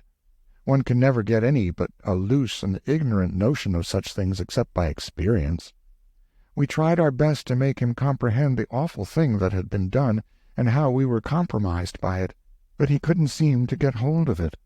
He said he did not think it important where Fisher went to. In heaven he would not be missed. There were plenty there. We tried to make him see that he was missing the point entirely, that Fisher, and not other people, was the proper one to decide about the importance of it. But it all went for nothing. He said he did not care for Fisher. There were plenty more Fishers. The next minute Fisher went by on the other side of the way, and it made us sick and faint to see him, remembering the doom that was upon him, and we the cause of it, and how unconscious he was that anything had happened to him. You could see by his elastic step and his alert manner that he was well satisfied with himself for doing that hard turn for poor Frau Brandt. He kept glancing back over his shoulder expectantly, and sure enough, pretty soon, Frau Brandt followed after, in charge of the officers and wearing jingling chains. A mob was in her wake, jeering and shouting, "Blasphemer and heretic!" And some among them were neighbors and friends of her happier days. Some were trying to strike her, and the officers were not taking as much trouble as they might to keep them from it. "Oh, stop them, Satan!" It was out before we remembered that he could not interrupt them for a moment without changing their whole after-lives. He puffed a little puff toward them with his lips, and they began to reel and stagger and grab at the empty air. Then they broke apart and fled in every direction, shrieking as if in intolerable pain. He had crushed a rib of each of them with that little puff. We could not help asking if their life chart was changed. "Yes, entirely. Some have gained years, some have lost them. Some few will profit in various ways by the change, but only that few." We did not ask if we had brought poor Fisher's luck to any of them. We did not wish to know. We fully believed in Satan's desire to do us kindnesses, but we were losing confidence in his judgment. It was at this time that our growing anxiety to have him look over our life charts and suggest improvements began to fade out and give place to other interests. For a day or two the whole village was a chattering turmoil over Frau Brandt's case, and over the mysterious calamity that had overtaken the mob, and at her trial the place was crowded. She was easily convicted of her blasphemies, for she uttered those terrible words again, and said she would not take them back. When warned that she was imperiling her life, she said they could take it in welcome. She did not want it. She would rather live with the professional devils in perdition than with these imitators in the village. They accused her of breaking all those ribs by witchcraft, and asked her if she was not a witch. She answered scornfully, "No. If I had that power, would any of you holy hypocrites be alive 5 minutes? No, I would strike you all dead. Pronounce your sentence and let me go. I am tired of your society." So they found her guilty, and she was excommunicated and cut off from the joys of heaven and doomed to the fires of hell. Then she was clothed in a coarse robe and delivered to the secular arm, and conducted to the market-place, the bell solemnly tolling the while. We saw her chained to the stake, and saw the first film of blue smoke rise on the still air. Then her hard face softened, and she looked upon the packed crowd in front of her and said, with gentleness, "We played together once, in long agone days, when we were innocent little creatures. For the sake of that, I forgive you." We went away then, and did not see the fires consume her, but we heard the shrieks, although we put our fingers in our ears. When they ceased, we knew she was in heaven, notwithstanding the excommunication, and we were glad of her death and not sorry that we had brought it about. One day, a little while after this, Satan appeared again. We were always watching out for him, for life was never very stagnant when he was by. He came upon us at that place in the woods where we had first met him. Being boys, we wanted to be entertained. We asked him to do a show for us. "Very well," he said.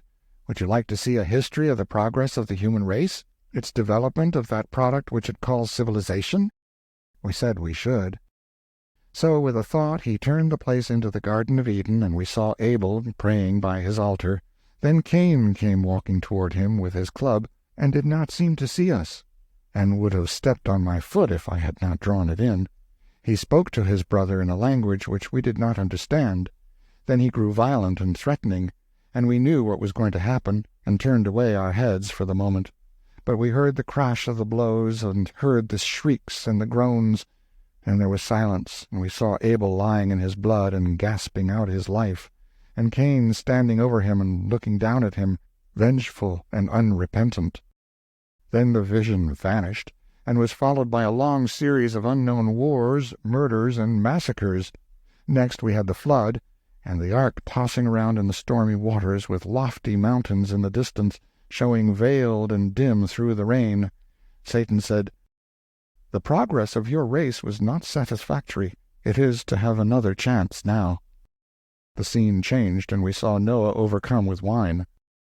Next we had Sodom and Gomorrah, and the attempt to discover 2 or 3 respectable persons there, as Satan described it. Next, Lot and his daughters in the cave. Next came the Hebraic wars, and we saw the victors massacre the survivors and their cattle, and save the young girls alive, and distribute them around. Next we had Jael, and saw her slip into the tent and drive the nail into the temple of her sleeping guest. And we were so close that when the blood gushed out it trickled in a little red stream to our feet, and we could have stained our hands in it if we had wanted to. Next we had Egyptian wars, Greek wars, Roman wars, hideous drenchings of the earth with blood, and we saw the treacheries of the Romans toward the Carthaginians, and the sickening spectacle of the massacre of those brave people. Also we saw Caesar invade Britain, not that those barbarians had done him any harm, but because he wanted their land, and desired to confer the blessings of civilization upon their widows and orphans, as Satan explained. Next, Christianity was born. Then ages of Europe passed in review before us, and we saw Christianity and civilization march hand in hand through those ages, leaving famine and death and desolation in their wake, and other signs of the progress of the human race, as Satan observed. And always we had wars and more wars and still other wars, all over Europe, all over the world. Sometimes in the private interest of royal families, Satan said, sometimes to crush a weak nation, but never a war started by the aggressor for any clean purpose. There is no such war in the history of the race. "Now," said Satan, "you have seen your progress down to the present, and you must confess that it is wonderful in its way. We must now exhibit the future." He showed us slaughters more terrible in their destruction of life, more devastating in their engines of war, than any we had seen. "You perceive," he said, "that you have made continual progress. Cain did his murder with a club. The Hebrews did their murders with javelins and swords. The Greeks and Romans added protective armor and the fine arts of military organization and generalship. The Christian has added guns and gunpowder. A few centuries from now he will have so greatly improved the deadly effectiveness of his weapons of slaughter that all men will confess that without Christian civilization war must have remained a poor and trifling thing to the end of time." Then he began to laugh in the most unfeeling way, and make fun of the human race, although he knew that what he had been saying shamed us and wounded us. No one but an angel could have acted so, but suffering is nothing to them. They do not know what it is, except by hearsay. More than once Seppi and I had tried in a humble and diffident way to convert him, and as he had remained silent, we had taken his silence as a sort of encouragement. Necessarily, then, this talk of his was a disappointment to us, for it showed that we had made no deep impression upon him. The thought made us sad, and we knew then how the missionary must feel when he has been cherishing a glad hope and has seen it blighted. We kept our grief to ourselves, knowing that this was not the time to continue our work. Satan laughed his unkind laugh to a finish. Then he said, "It is a remarkable progress. In 5,000 or 6,000 years, 5 or 6 high civilizations have risen, flourished, commanded the wonder of the world, then faded out and disappeared, and not one of them except the latest ever invented any sweeping and adequate way to kill people. They all did their best, to kill being the chiefest ambition of the human race and the earliest incident in its history, but only the Christian civilization has scored a triumph to be proud of. 2 or 3 centuries from now it will be recognized that all the competent killers are Christians. Then the pagan world will go to school to the Christian, not to acquire his religion, but his guns. The Turk and the Chinaman will buy those to kill missionaries and converts with." By this time his theater was at work again, and before our eyes nation after nation drifted by, during 2 or 3 centuries, a mighty procession, an endless procession, raging, struggling, wallowing through seas of blood, smothered in battle smoke through which the flags glinted and the red jets from the cannon darted, and always we heard the thunder of the guns and the cries of the dying. "And what does it amount to?" said Satan with his evil chuckle. "Nothing at all. You gain nothing. You always come out where you went in. For 1,000,000 years the race has gone on monotonously propagating itself and monotonously re-performing this dull nonsense. To what end? No wisdom can guess. Who gets a profit out of it? Nobody but a parcel of usurping little monarchs and nobilities who despise you, would feel defiled if you touched them, would shut the door in your face if you proposed to call, whom you slave for, fight for, die for, and are not ashamed of it, but proud, whose existence is a perpetual insult to you, and you are afraid to resent it, who are mendicants supported by your alms, yet assume toward you the airs of benefactor toward beggar, who address you in the language of master to slave, and are answered in the language of slave to master, who are worshipped by you with your mouth, while in your heart, if you have one, you despise yourselves for it. The first man was a hypocrite and a coward, qualities which have not yet failed in his line. It is the foundation upon which all civilizations have been built. Drink to their perpetuation. Drink to their augmentation. Drink to—" Then he saw by our faces how much we were hurt, and he cut his sentence short and stopped chuckling, and his manner changed. He said gently, "No, we will drink one another's health, and let civilization go. The wine which has flown to our hands out of space by desire is earthly, and good enough for that other toast. But throw away the glasses. We will drink this one in wine which has not visited this world before." We obeyed, and reached up and received the new cups as they descended. They were shapely and beautiful goblets, but they were not made of any material that we were acquainted with. They seemed to be in motion, they seemed to be alive, and certainly the colors in them were in motion. They were very brilliant and sparkling, and of every tint, and they were never still, but flowed to and fro in rich tides, which met and broke and flashed out dainty explosions of enchanting color. I think it was most like opals washing about in waves and flashing out their splendid fires. But there is nothing to compare the wine with.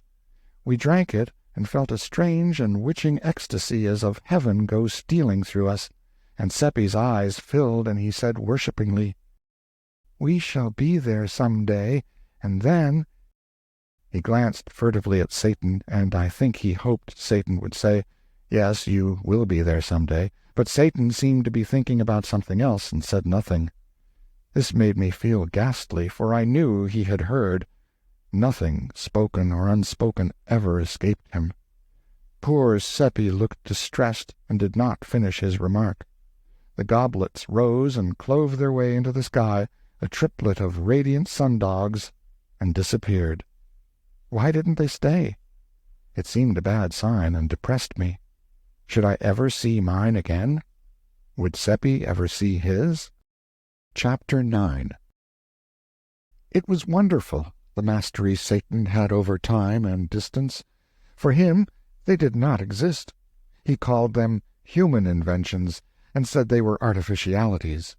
We often went to the most distant parts of the globe with him, and stayed weeks and months, and yet were gone only a fraction of a second as a rule. You could prove it by the clock.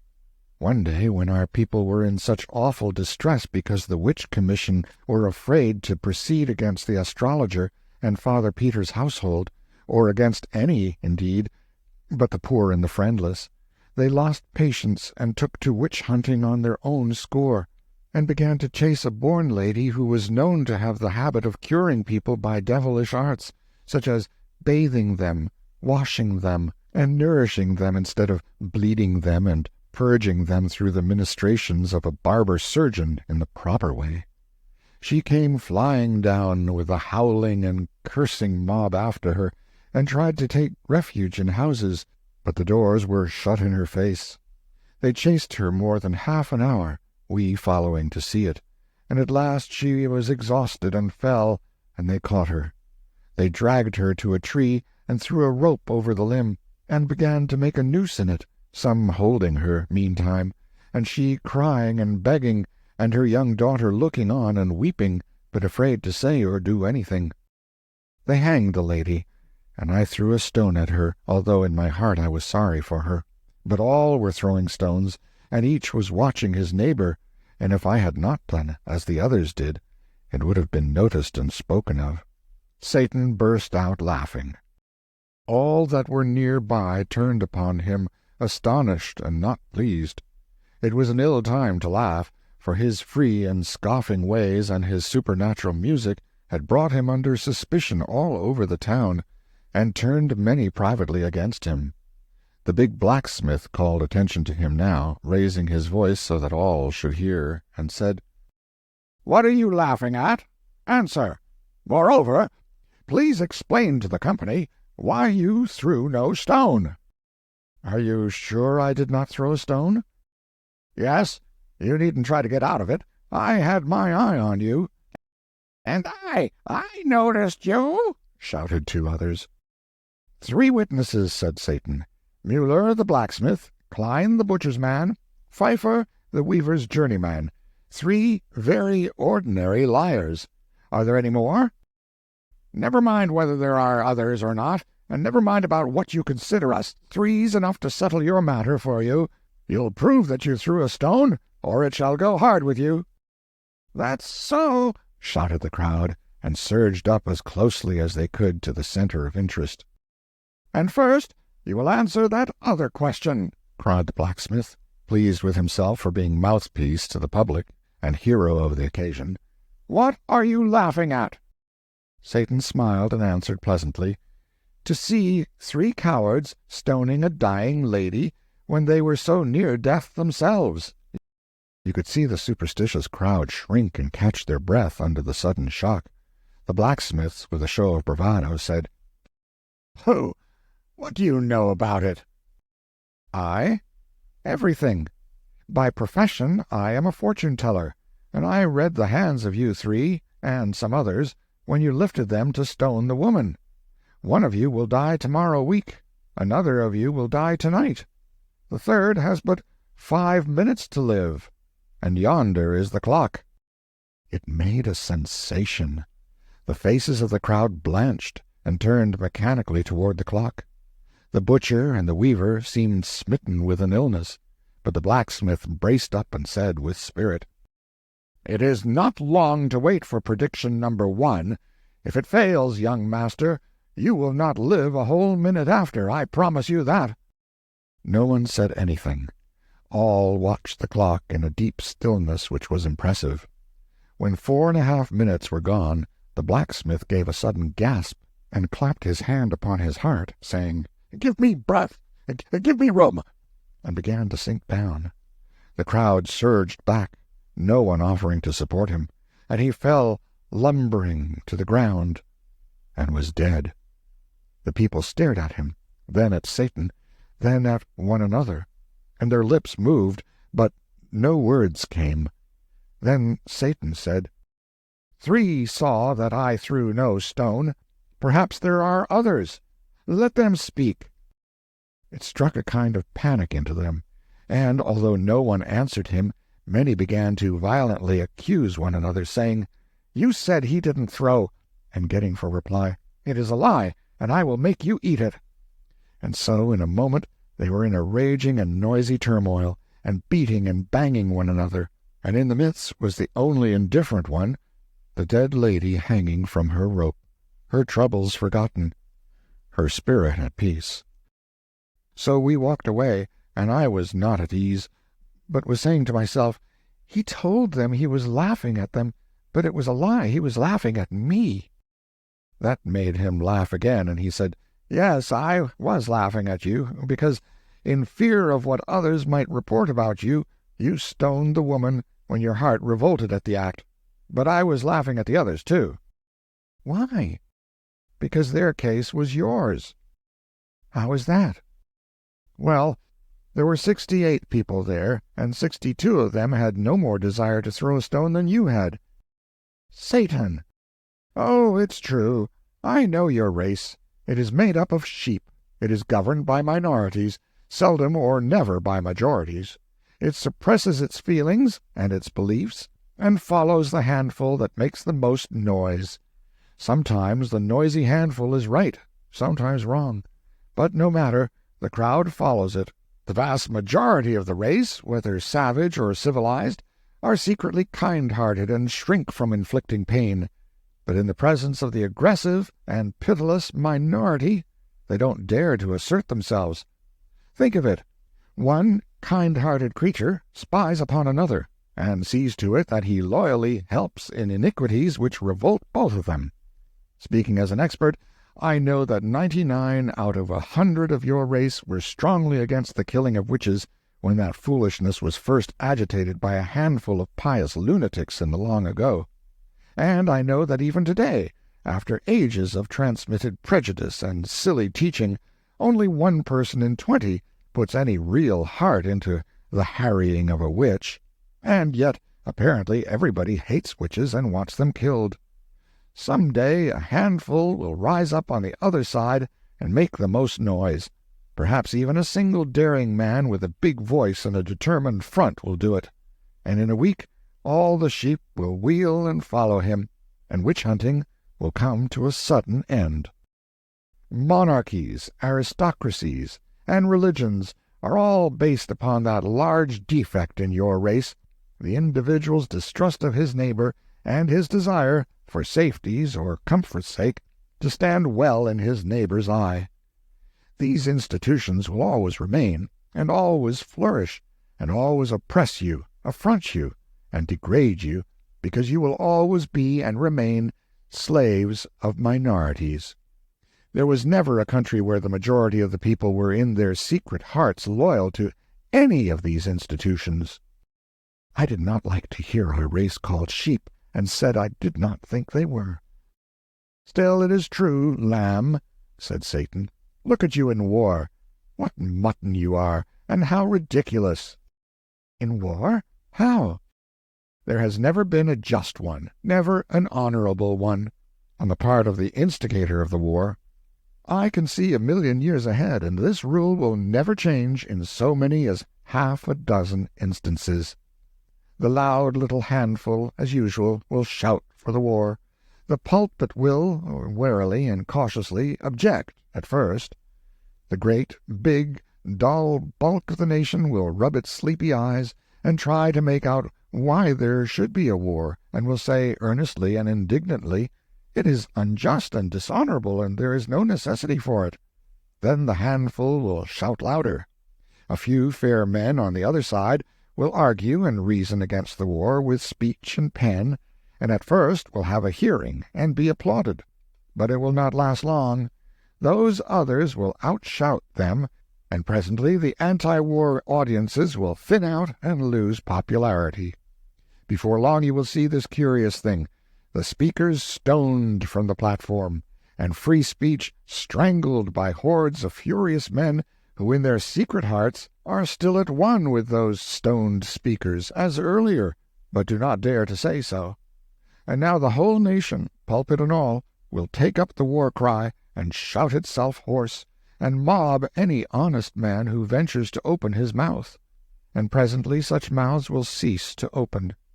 Next the statesmen will invent cheap lies, putting the blame upon the nation that is attacked, and every man will be glad of those conscience-soothing falsities, and will diligently study them, and refuse to examine any refutations of them, and thus he will by and by convince himself that the war is just, and will thank God for the better sleep he enjoys after this process of grotesque self-deception.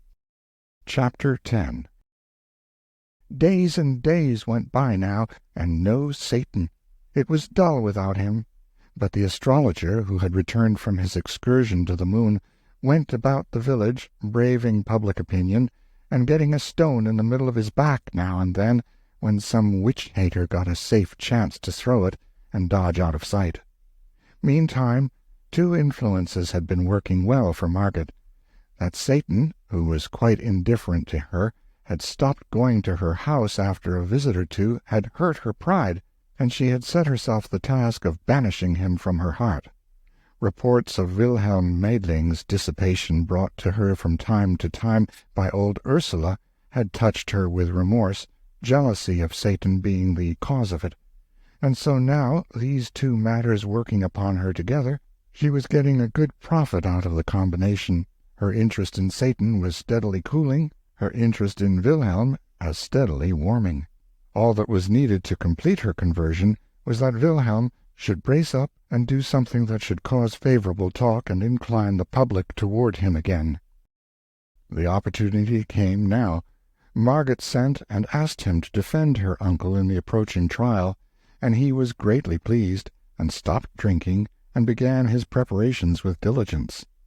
With more diligence than hope, in fact, for it was not a promising case. He had many interviews in his office with Seppi and me, and threshed out our testimony pretty thoroughly, thinking to find some valuable grains among the chaff, but the harvest was poor, of course. If Satan would only come! That was my constant thought. He could invent some way to win the case, for he had said it would be won, so he necessarily knew how it could be done. But the days dragged on, and still he did not come. Of course I did not doubt that it would win, and that Father Peter would be happy for the rest of his life, since Satan had said so. Yet I knew I should be much more comfortable if he would come and tell us how to manage it. It was getting high time for Father Peter to have a saving change toward happiness, for by general report he was worn out with his imprisonment and the ignominy that was burdening him, and was like to die of his miseries unless he got relief soon. At last the trial came on, and the people gathered from all around to witness it. Among them many strangers from considerable distances. Yes, everybody was there, except the accused. He was too feeble in body for the strain.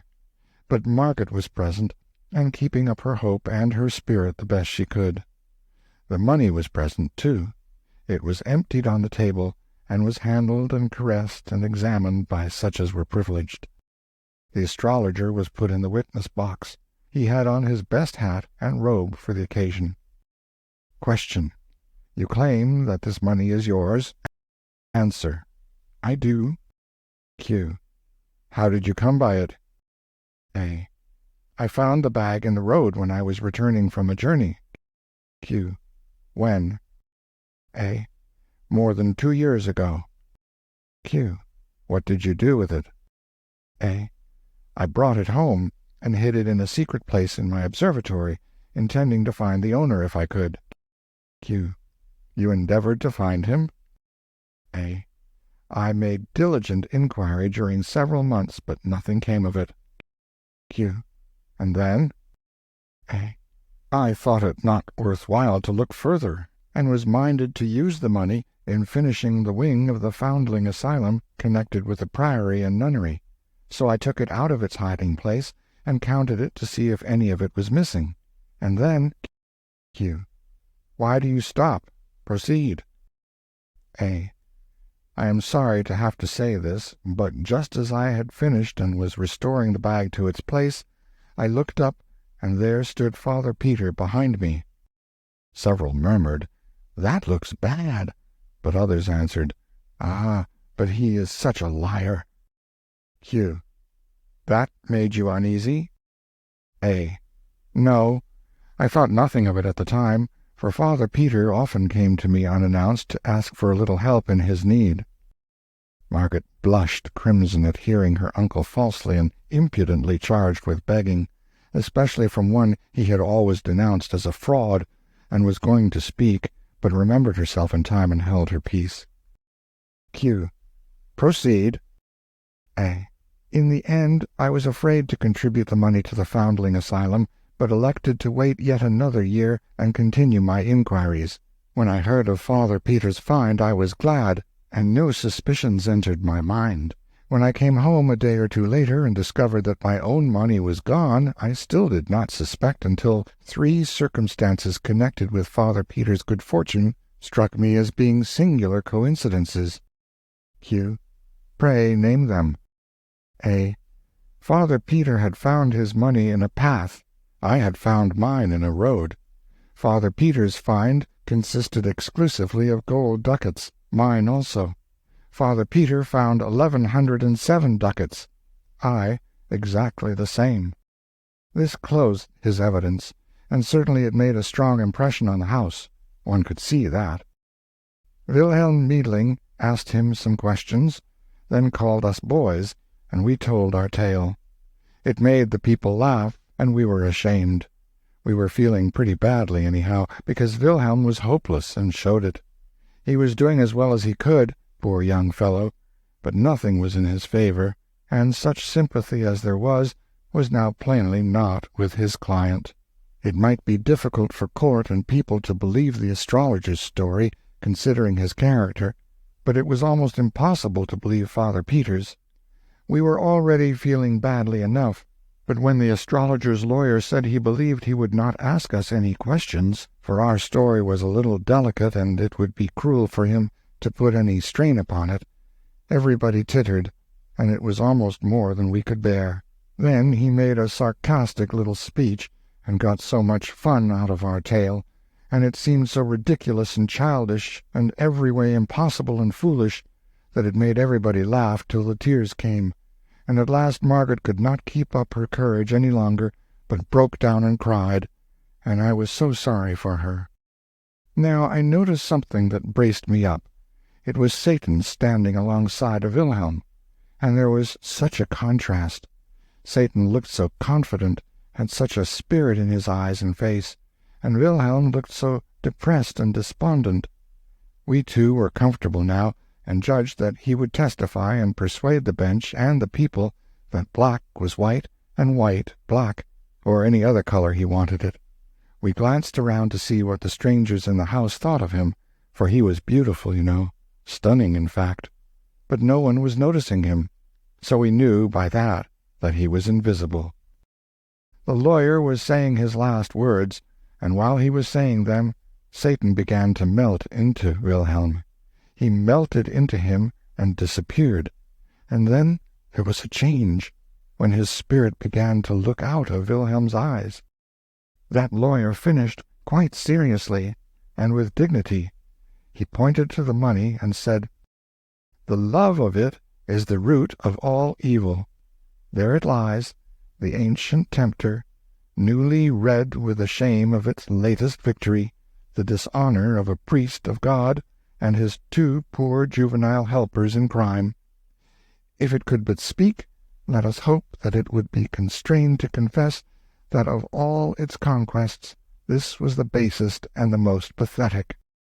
He sat down. Wilhelm rose and said, From the testimony of the accuser, I gather that he found this money in a road more than 2 years ago. Correct me, sir, if I misunderstood you. The astrologer said his understanding of it was correct. And the money so found was never out of his hands thenceforth up to a certain definite date, the last day of last year. Correct me, sir, if I am wrong. The astrologer nodded his head. Wilhelm turned to the bench and said, "If I prove that this money here was not that money, then it is not his?" "Certainly not. But this is irregular. If you had such a witness, it was your duty to give proper notice of it and have him here to—" He broke off and began to consult with the other judges.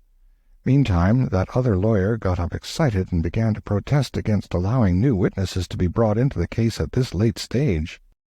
The judges decided that his contention was just and must be allowed. "But this is not a new witness," said Wilhelm. "It has already been partly examined. I speak of the coin." "The coin? What can the coin say?" "It can say it is not the coin that the astrologer once possessed.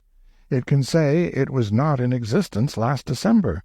By its date it can say this." And it was so. There was the greatest excitement in the court while that lawyer and the judges were reaching for coins and examining them and exclaiming, and everybody was full of admiration of Wilhelm's brightness in happening to think of that neat idea. At last order was called, and the court said, "All of the coins but 4 are of the date of the present year. The court tenders its sincere sympathy to the accused, and its deep regret that he, an innocent man, through an unfortunate mistake, has suffered the undeserved humiliation of imprisonment and trial. The case is dismissed." So the money could speak after all, though that lawyer thought it couldn't.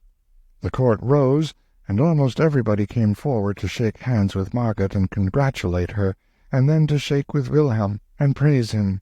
And Satan had stepped out of Wilhelm and was standing around looking on, full of interest, and people walking through him every which way, not knowing he was there. And Wilhelm could not explain why he only thought of the date on the coins at the last moment, instead of earlier. He said it just occurred to him all of a sudden, like an inspiration, and he brought it right out without any hesitation, for, although he didn't examine the coins, he seemed somehow to know it was true. That was honest of him, and like him. Another would have pretended he had thought of it earlier and was keeping it back for a surprise. He had dulled down a little now, not much, but still you could notice that he hadn't that luminous look in his eyes that he had while Satan was in him. He nearly got it back, though, for a moment, when Margaret came and praised him and thanked him and couldn't keep him from seeing how proud she was of him. The astrologer went off dissatisfied and cursing, and Solomon Isaacs gathered up the money and carried it away. It was Father Peter's for good and all now. Satan was gone. I judged that he had spirited himself away to the jail to tell the prisoner the news, and in this I was right. Margaret and the rest of us hurried thither at our best speed, in a great state of rejoicing. Well, what Satan had done was this. He had appeared before that poor prisoner, exclaiming, "The trial is over, and you stand forever disgraced as a thief, by verdict of the court." The shock unseated the old man's reason.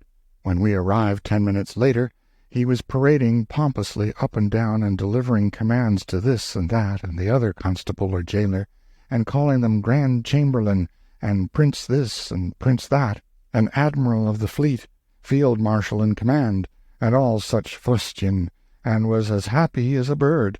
He thought he was emperor.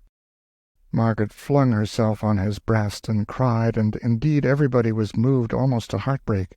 He recognized Margaret, but could not understand why she should cry. He patted her on the shoulder and said, "Don't do it, dear. Remember there are witnesses, and it is not becoming in the crown princess. Tell me your trouble. It shall be mended. There is nothing the emperor cannot do." Then he looked around and saw old Ursula with her apron to her eyes. He was puzzled at that, and said, "And what is the matter with you?" Through her sobs she got out words explaining that she was distressed to see him so. He reflected over that a moment, then muttered as if to himself, "A singular old thing, the Dowager Duchess. Means well, but is always snuffling, and never able to tell what it is about. It is because she doesn't know." His eye fell on Wilhelm. "Prince of India," he said, "I divine that it is you that the Crown Princess is concerned about. Her tears shall be dried. I will no longer stand between you. She shall share your throne, and between you shall inherit mine. There, little lady, have I done well? You can smile now, isn't it so?" He petted Margaret and kissed her, and was so contented with himself and with everybody that he could not do enough for us all, but began to give away kingdoms and such things right and left, and the least that any of us got was a principality. And so, at last, being persuaded to go home, he marched in imposing state. And when the crowds along the way saw how it gratified him to be hurrahed at, they humored him to the top of his desire, and he responded with condescending bows and gracious smiles, and often stretched out a hand and said, "Bless you, my people." As pitiful a sight as ever I saw, and Margaret and old Ursula crying all the way. On my road home I came upon Satan, and reproached him with deceiving me with that lie. He was not embarrassed, but said quite simply and composedly, "Ah, you mistake. It was the truth. I said he would be happy the rest of his days, and he will, for he will always think he is the emperor, and his pride in it and his joy in it will endure to the end. He is now, and will remain, the one utterly happy person in this empire." "But the method of it, Satan, the method! Couldn't you have done it without depriving him of his reason?" It was difficult to irritate Satan, but that accomplished it. "What an ass you are," he said.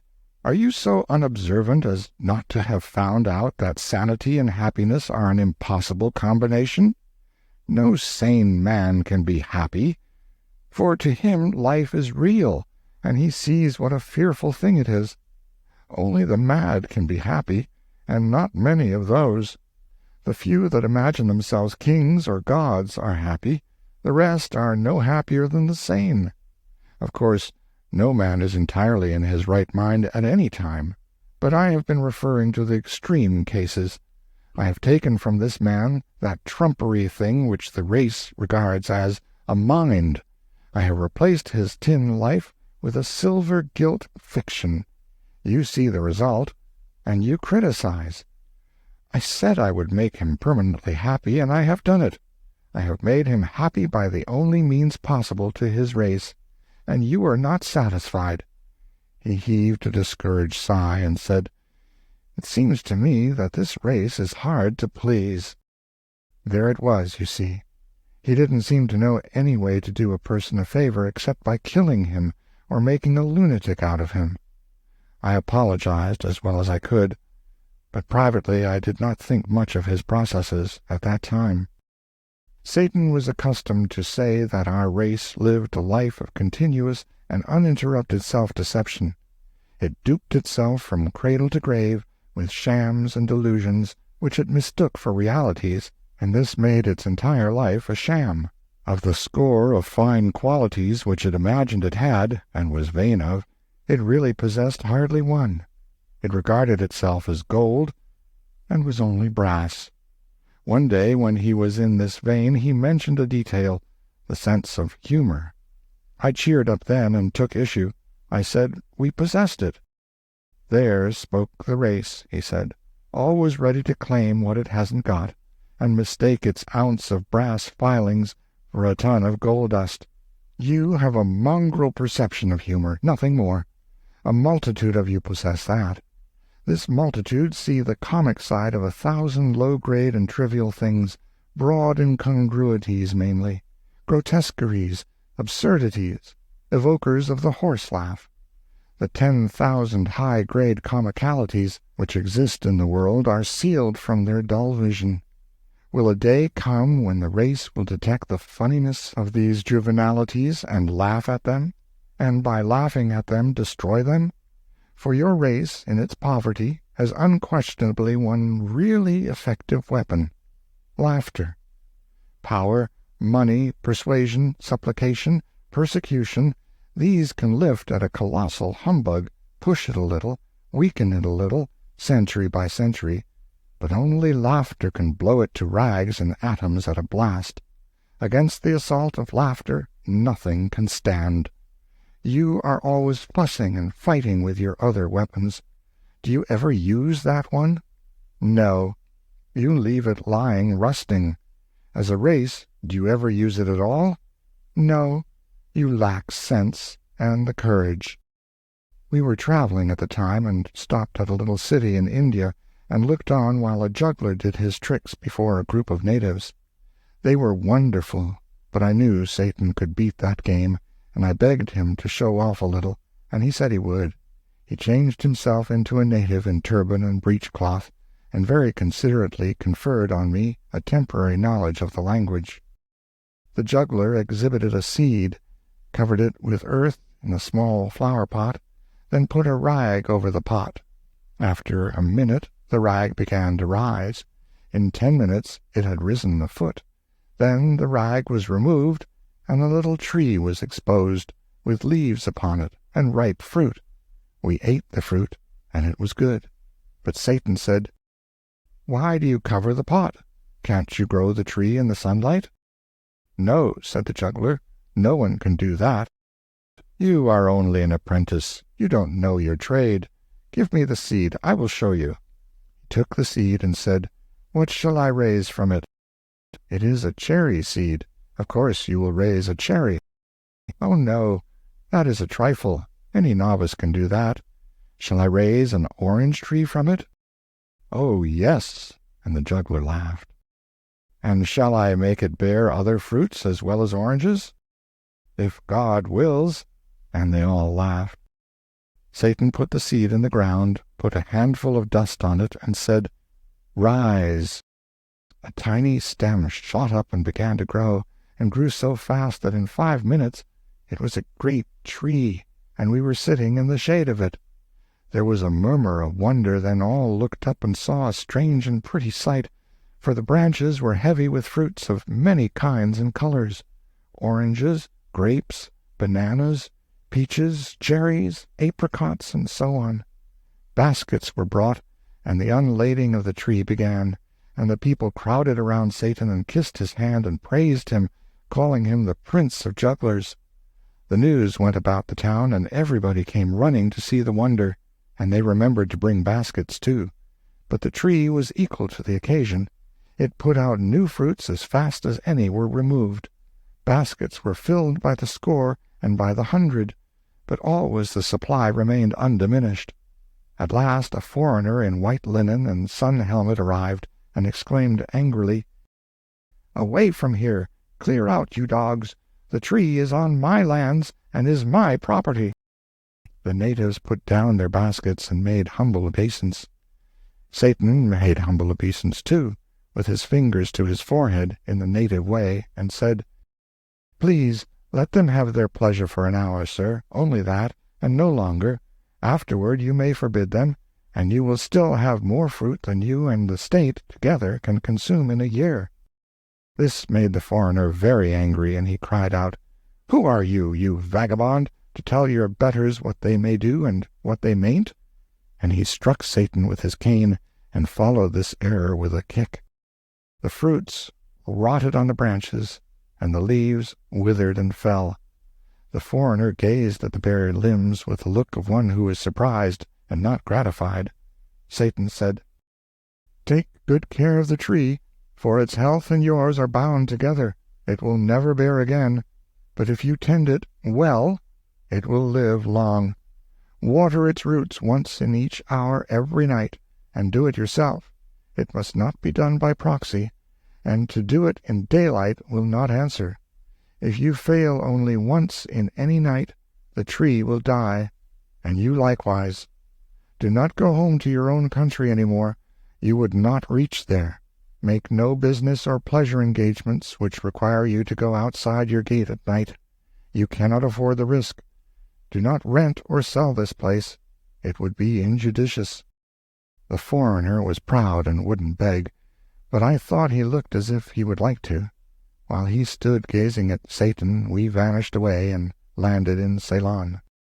I was sorry for that man, sorry Satan hadn't been his customary self and killed him or made him a lunatic. It would have been a mercy. Satan overheard the thought and said, "I would have done it but for his wife, who has not offended me. She is coming to him presently from their native land Portugal. She is well, but has not long to live, and has been yearning to see him and persuade him to go back with her next year. She will die without knowing he can't leave that place." He won't tell her? He will not trust that secret with anyone. He will reflect that it could be revealed in sleep, in the hearing of some Portuguese guest's servant some time or other.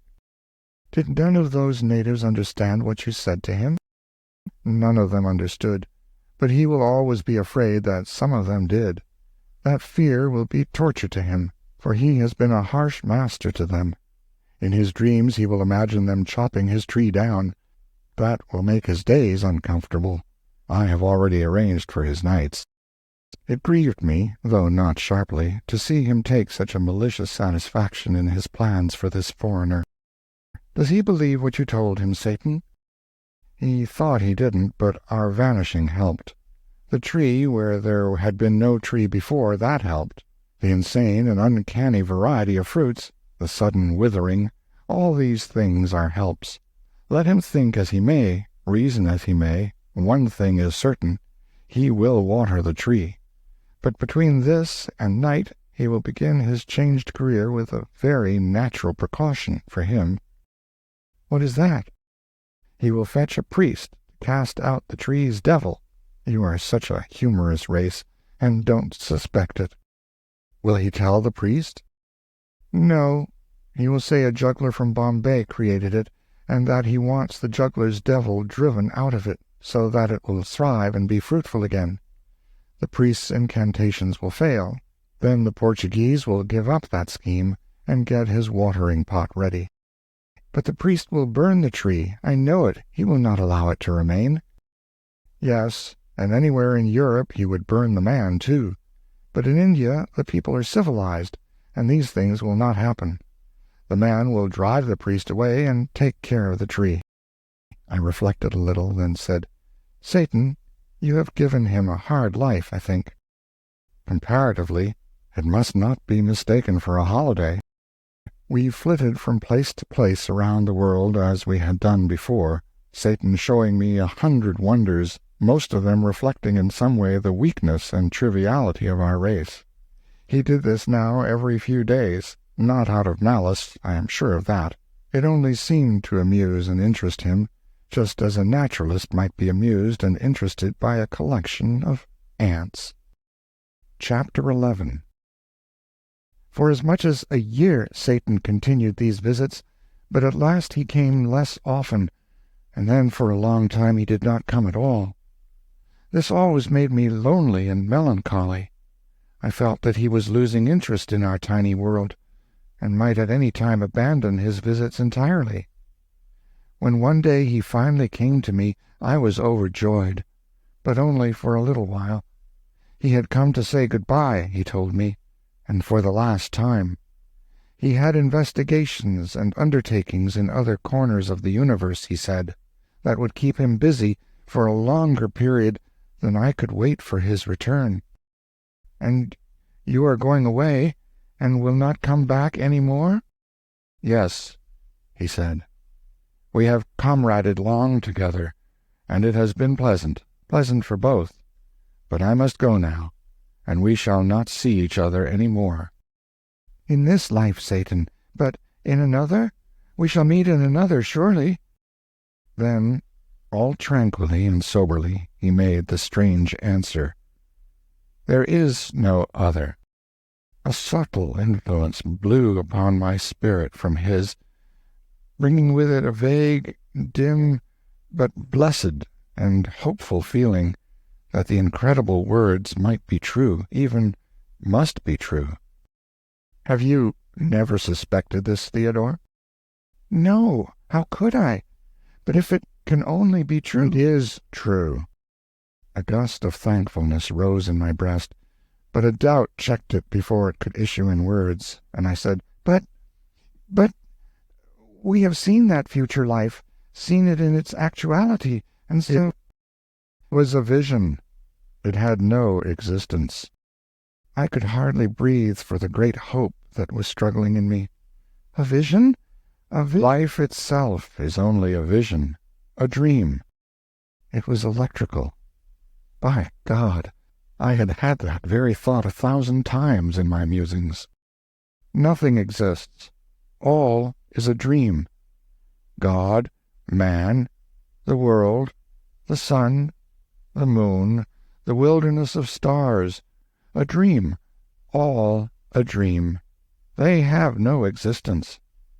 Nothing exists save empty space, and you. And you are not you. You have no body, no blood, no bones. You are but a thought. I myself have no existence. I am but a dream, your dream, creature of your imagination. In a moment you will have realized this. Then you will banish me from your visions, and I shall dissolve into the nothingness out of which you made me. I am perishing already. I am failing. I am passing away. In a little while you will be alone in shoreless space, to wander its limitless solitudes without friend or comrade forever. For you will remain a thought, the only existent thought, and by your nature inextinguishable, indestructible. But I, your poor servant, have revealed you to yourself and set you free. Dream other dreams, and better. Strange that you should not have suspected years ago, centuries, ages, eons ago. For you have existed, companionless, through all the eternities. Strange indeed that you should not have suspected that your universe and its contents were only dreams, visions, fiction. Strange, because they are so frankly and hysterically insane, like all dreams. A God who could make good children as easily as bad, yet preferred to make bad ones, who could have made every one of them happy, yet never made a single happy one, who made them prize their bitter life, yet stingily cut it short, who gave his angels eternal happiness unearned, yet required his other children to earn it, who gave his angels painless lives, yet cursed his other children with biting miseries and maladies of mind and body, who mouths justice and invented hell, mouths mercy and invented hell, mouths golden rules and forgiveness multiplied by 70 times 7, and invented hell, who mouths morals to other people and has none himself, who frowns upon crimes, yet commits them all, who created man without invitation, then tries to shuffle the responsibility for man's acts upon man, instead of honorably placing it where it belongs, upon himself, and finally, with altogether divine obtuseness, invites this poor, abused slave to worship him. You perceive now that these things are all impossible except in a dream. You perceive that they are pure and puerile insanities, the silly creations of an imagination that is not conscious of its freaks. In a word, that they are a dream, and you the maker of it. The dream marks are all present. You should have recognized them earlier. It is true, that which I have revealed to you. There is no God, no universe, no human race, no earthly life, no heaven, no hell. It is all a dream, a grotesque and foolish dream. Nothing exists but you, and you are but a thought, a vagrant thought, a useless thought, a homeless thought, wandering forlorn among the empty eternities.